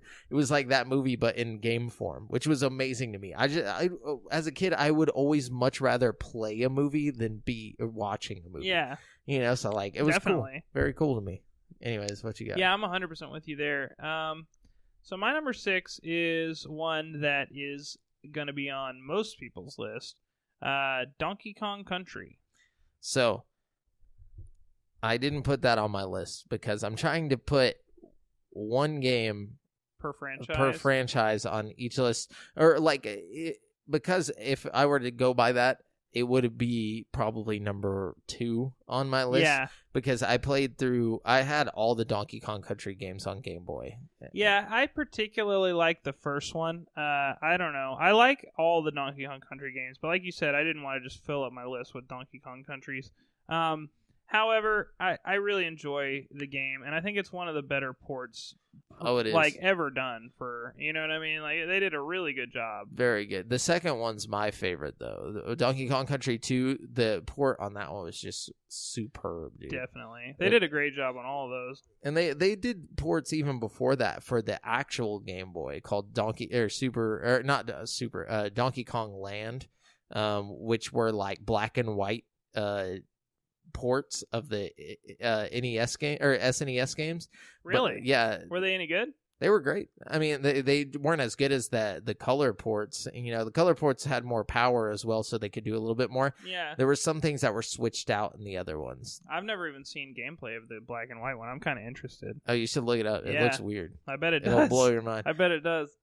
Because the colors are such a big part of the game, you know? They're so vibrant, and like the golds and the yellows and stuff are a big deal, you know? But the you know, platforming mechanics are so awesome in that game that it just works, you know? Yeah, I can imagine. But then we got number 4, or I'm skipping number 5 because it's Metal Gear Solid. Okay. Well, here, let me do my number 5. Yeah, do your number 5. My bad. I know, you're fine. My number 5 is going to be Super Mario Land.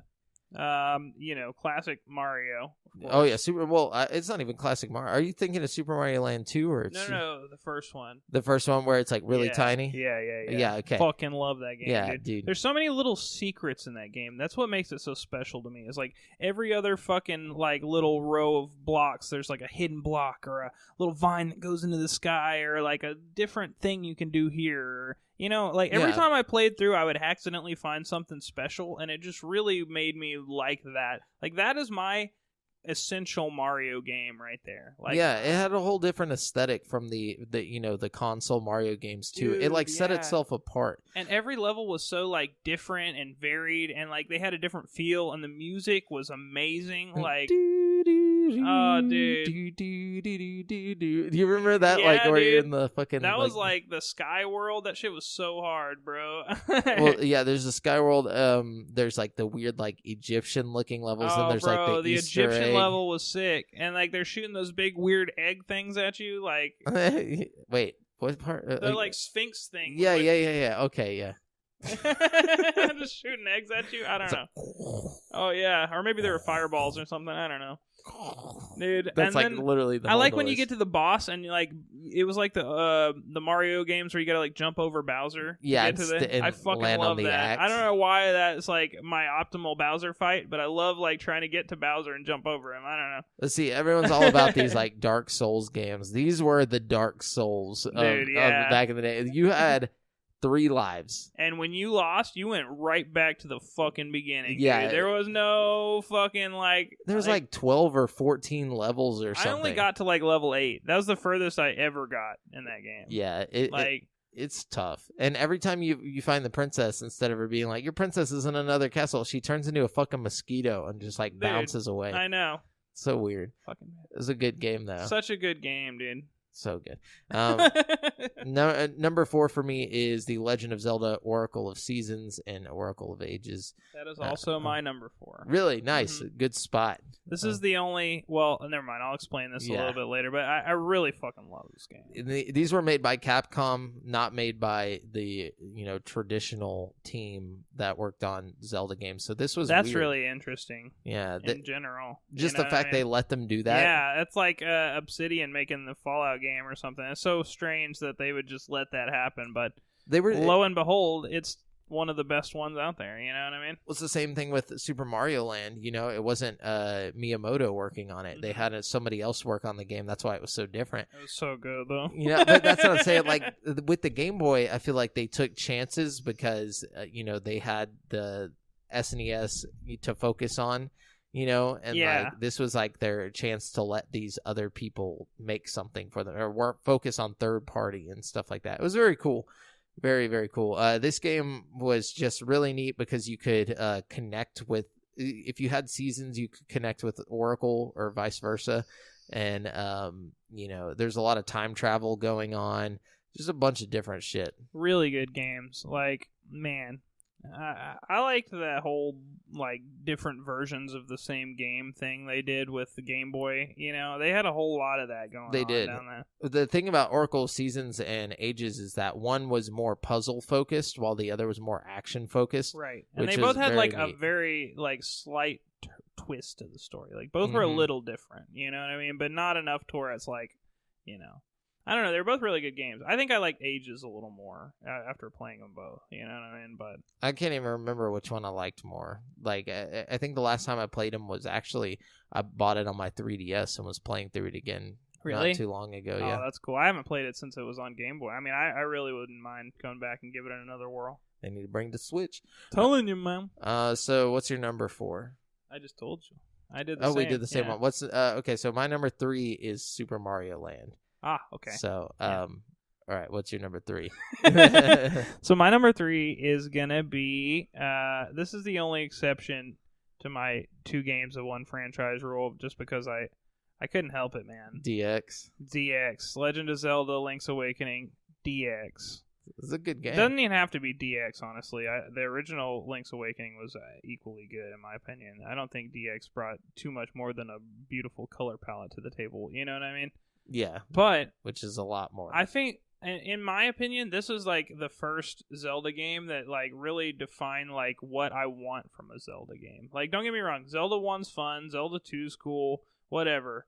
But Link's Awakening is like the essential Zelda experience to me. It's got like the dialogue, the quirky characters, it's got the personality of the Zelda game. You know what I mean? You start slashing chickens and then they'll all attack you. It's got all the little weird, quirky things that make Zelda so special. And I think it's one of the first games that really like embellishes that in the Zelda franchise, you know? Yeah, and it had a very like you could become a thief basically. Yeah, when you rob from the shop and you run out and like you go back and he zaps you. He straight murders you, dude. Zaps every heart out of your fucking body, dude. Just I remember when the first time that happened to me. It scared the shit out of me. It scared me. Yeah.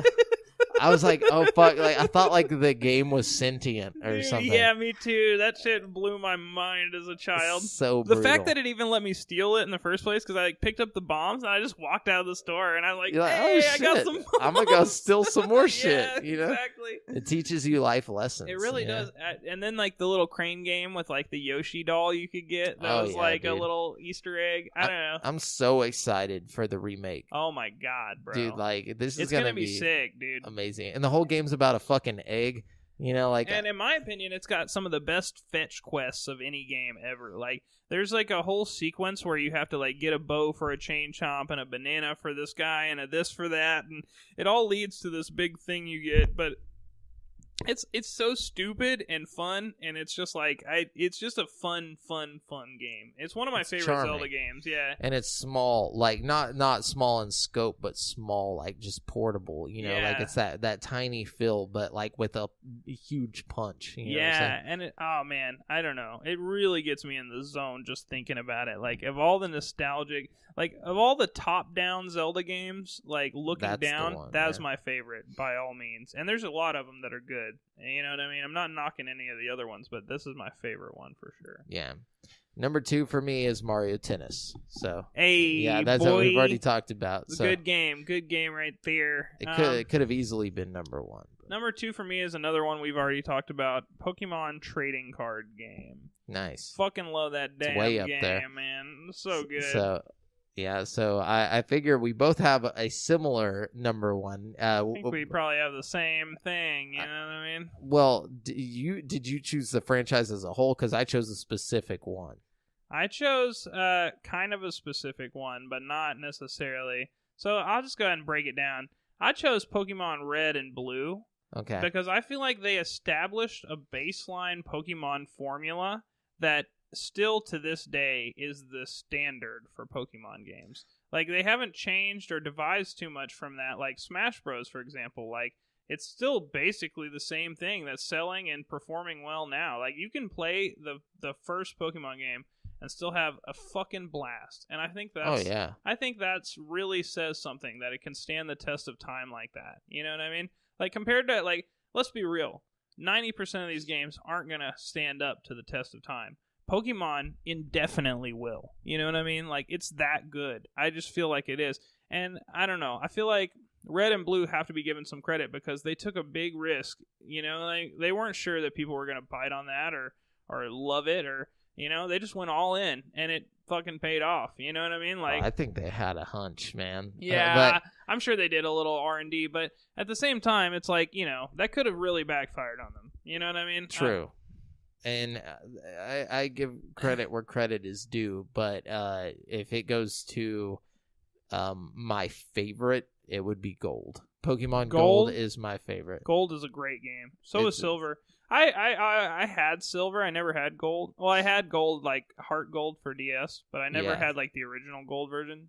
That being said, that was a really good little. They were all good. Every single one of them that came out on Game Boy Color, or Game Boy. No doubt, it's hard to pick one. Yellow was good. Crystal and Sapphire were pretty good. I feel like I kind of skipped over Crystal just because I was like, Crystal was dope. Yeah, I don't know why I skipped over it.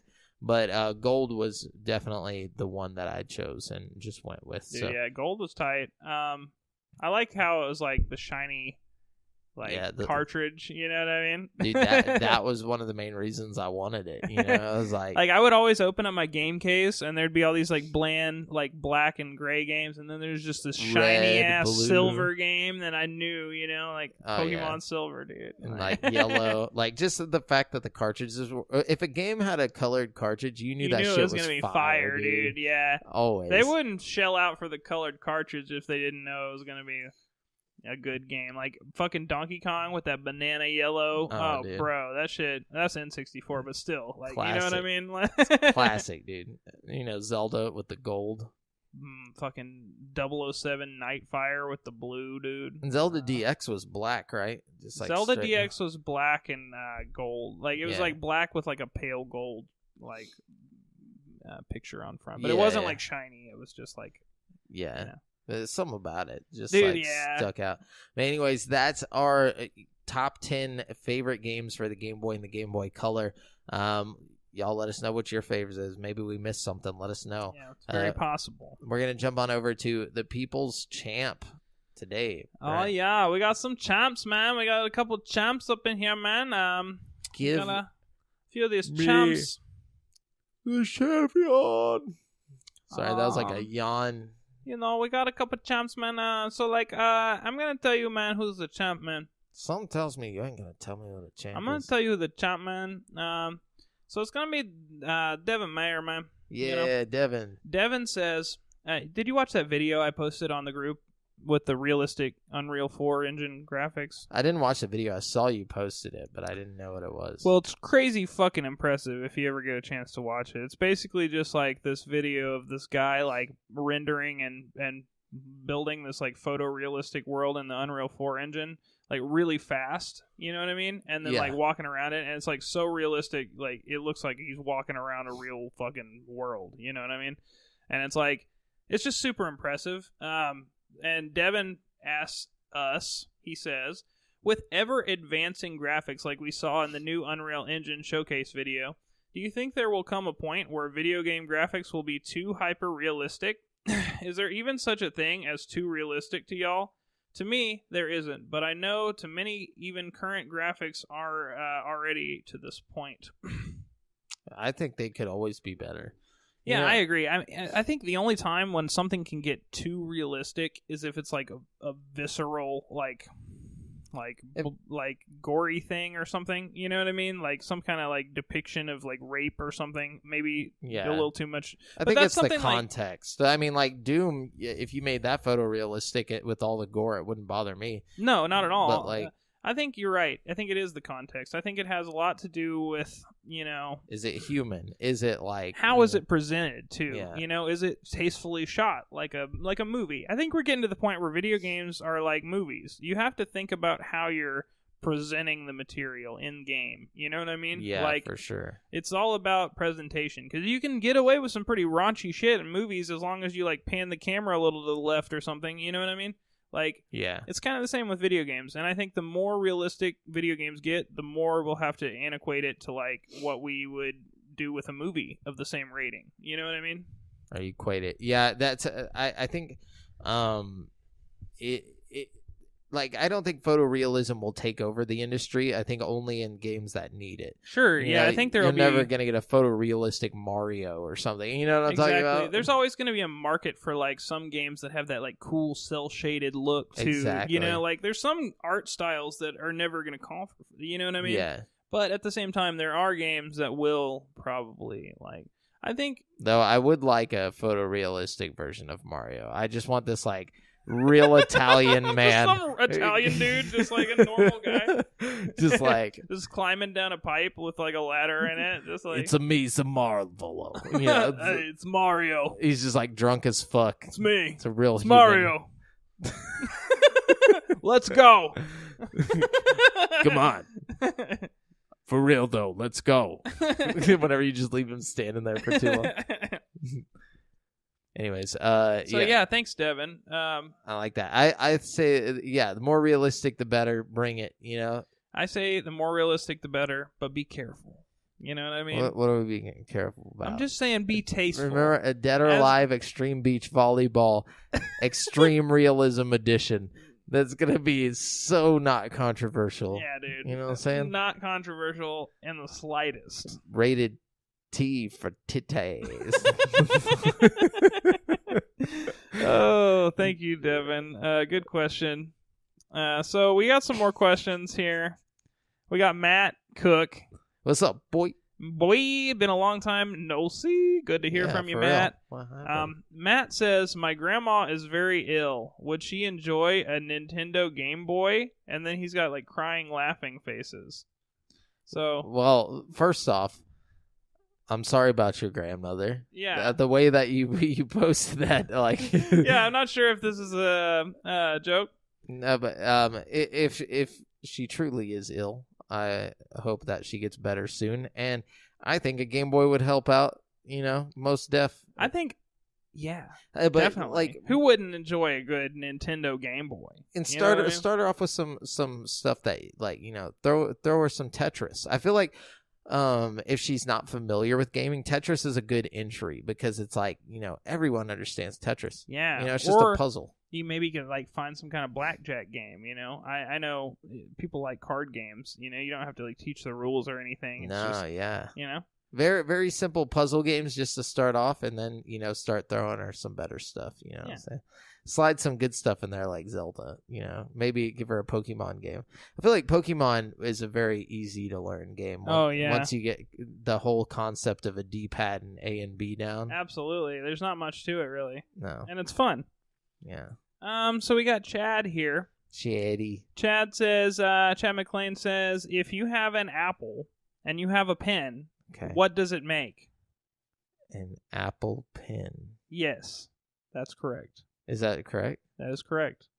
But the real question is, if you have a pineapple and an apple pen, and you put it all together. A pineapple apple pen? Pen, pineapple, apple pen. What does this mean? What is it? What is an apple pen? You put an apple in a pen. Pen, pineapple, apple pen. No, but what does he mean? So we got Kyle McAvoy. Was that truly his answer? No, have you seen that video, bro? No. I have an apple. I have a pen. Pen, pineapple, apple pen. You never seen that? My God. You gotta watch it, bro. I'm very... Just go on YouTube and type in pen, pineapple, I thought this was a real riddle. I was like, what is happening? I mean, you know. Chad, give us riddles next time. Give me a good riddle. I want to see if I can figure it out. And then, like, if we'll try and figure out the answer, and then on the next episode we'll say whether we got it right or not, you know, and give the answer. We could start a Riddles with Chad segment. Chad, if you're down to do Riddles with Chad, Chittles, just let us know, and we'll do Chittles with Jizzles. The new segment, Chittles with Jizzles. Chittles with Jizzles. Oh, God. That's horrible. So, yeah. So we have Kyle here, Kyle McAvoy. He says, why are people who don't invert the y-axis pieces of garbage? Question mark. Hold up. Follow-up question. Pros and cons of full raccoon suit in Mario. Full raccoon suit? The Is he thinking of the Tanuki suit? Tanuki, yeah. He says it in parentheses. Oh, okay. I was like, what you talking about, boy? There ain't no raccoon. No, I love the Tanuki suit. I think it's dope. Is there actually any pros or cons of it? I mean, the pros are that it's a fucking Tanuki suit. The cons are there are no cons. How can you have cons to being in a Tanuki suit? I don't know, man. I thought it might make you like fly or something. Like, you know how in like the earlier Mario games when you get the like raccoon suit and you'd fly? Yeah, that's a Tanuki suit. So there you go, you fly. That's the benefit. That's the plus side right there. Yeah, and the fact that you just look fashionable as fuck, dude. And also, to answer your first question, fuck you. No, I'm just kidding. my question is who inverts the y-axis on purpose? Yeah. Like, who does that? What kind of monster that's not playing some kind of like flight simulator game is inverting the y-axis? Or 007 on the N64. Monster? What kind of irrational thinking human being? That's why I couldn't play the rare replay version of Conker's Bad Fur Day. You couldn't. You could only play it with inverted y-axis. Like, what were they thinking? In what world is down up and up down? I don't fucking know. Yeah, and your fucking weird inversion. Like, I just don't get it. And my thing is like, where do you get off? Yeah, where? Where? Why do they even have that support in video games? Like, why is that supported as a format? Like, you shouldn't even be able to switch over to that. Because of monsters like Kyle. God. No, I'm just kidding, Kyle. You're cool. Yeah, but you ain't wearing a Tanuki suit like me. Yeah. Okay. What we got? Yeah, that's it. That's everybody. Cool. Those were some dope questions, guys. Yeah, we love you guys. Chittles even with Jizzle next week, maybe. Yeah, Chittles with Jizzles. Okay, so we're going to wrap the show up with This Week in Gaming History. Brent, take us back. Man, we're going way back. We're going way back to 2003. I got 2 games from 2003 that both came out within like 4 days of each other, 5 days of each other. What console? First game. The first game came out on PS2, and I think it eventually made it to Xbox and GameCube even. I'm not sure about GameCube, though. GameCube even. But it was definitely on PS2, so let's just say PS2. What kind of game was it? It was a racing game that was made by Rockstar. Oh, this was Midnight Club. Yes, but 2. Yes, there you go. And it did not come to GameCube. It didn't come to GameCube? Okay, No. There you go. Well, there you go. April 8th, 2003, Midnight Club 2. And then, April 13th, 2003, we have a very controversial game that only came to Windows. Only came to Windows. Very controversial. Very controversial. Maybe the most controversial game ever made. It's definitely in the top 5. We did an episode, and it was on there, of the most controversial games ever. I'm trying to think of what in 2003. Was it 2003? Was it Grand Theft Auto? No. It was way more controversial than Grand Theft Auto. What was way more controversial in 2003 on Windows? I think it had an AO rating. Oh. I could be wrong. Was this it couldn't be Manhunt. What is it? Postal 2. That came out in 2003? Mm-hmm. No way. That's why I would have never guessed that. I thought know. that game came out way more recently. No, it looked pretty good for a game, of that time when it came out, which is kind was of it like a Half-Life mod or something? No. Okay. I don't think so. I could be wrong. Postal is first person. Maybe it is a Half-Life mod. I'm not sure. You like walk around, you can like piss on people and stuff. Yeah, and you're shooting stuff and blowing up schools and all kinds of just every fucked up thing you can think of. Yeah, I definitely know what you're talking about, but I can't believe that came out back then. I feel like, wow, that's crazy. Yeah, dude. I like a lot. It kind of that was around the time when No One Lives Forever and stuff came out. Yeah, and it looked about as good as those games. You know what I mean? It's crazy. It's so crazy. It even probably looked a little better than some of those games. I don't know. I think that's what made it so controversial, though, is that it had pretty good production value considering how ridiculous and terrible it was. And look, it's only rated M. Just kidding. I don't think it was rated AO. It might have been. I think at some point it was, but yeah. Cool. So that's it, guys. Remember, you've been listening to GameSpeak Podcast, courtesy of CreateForSanity.com. The show posts for free every Wednesday on all podcast directories. Be sure to submit any questions you want read on the show to GameSpeak Podcast Facebook group. Check out our video content on YouTube. All you have to do is search Create for Sanity. It's all one word. And if you want to stay up to date with your boys, you can find me on the Twitter on the Twitter at the handle AlJafferJamel, and Brent at Brent Has One. That's the number 1. And check out the GameSpeak Podcast Instagram. Until next time.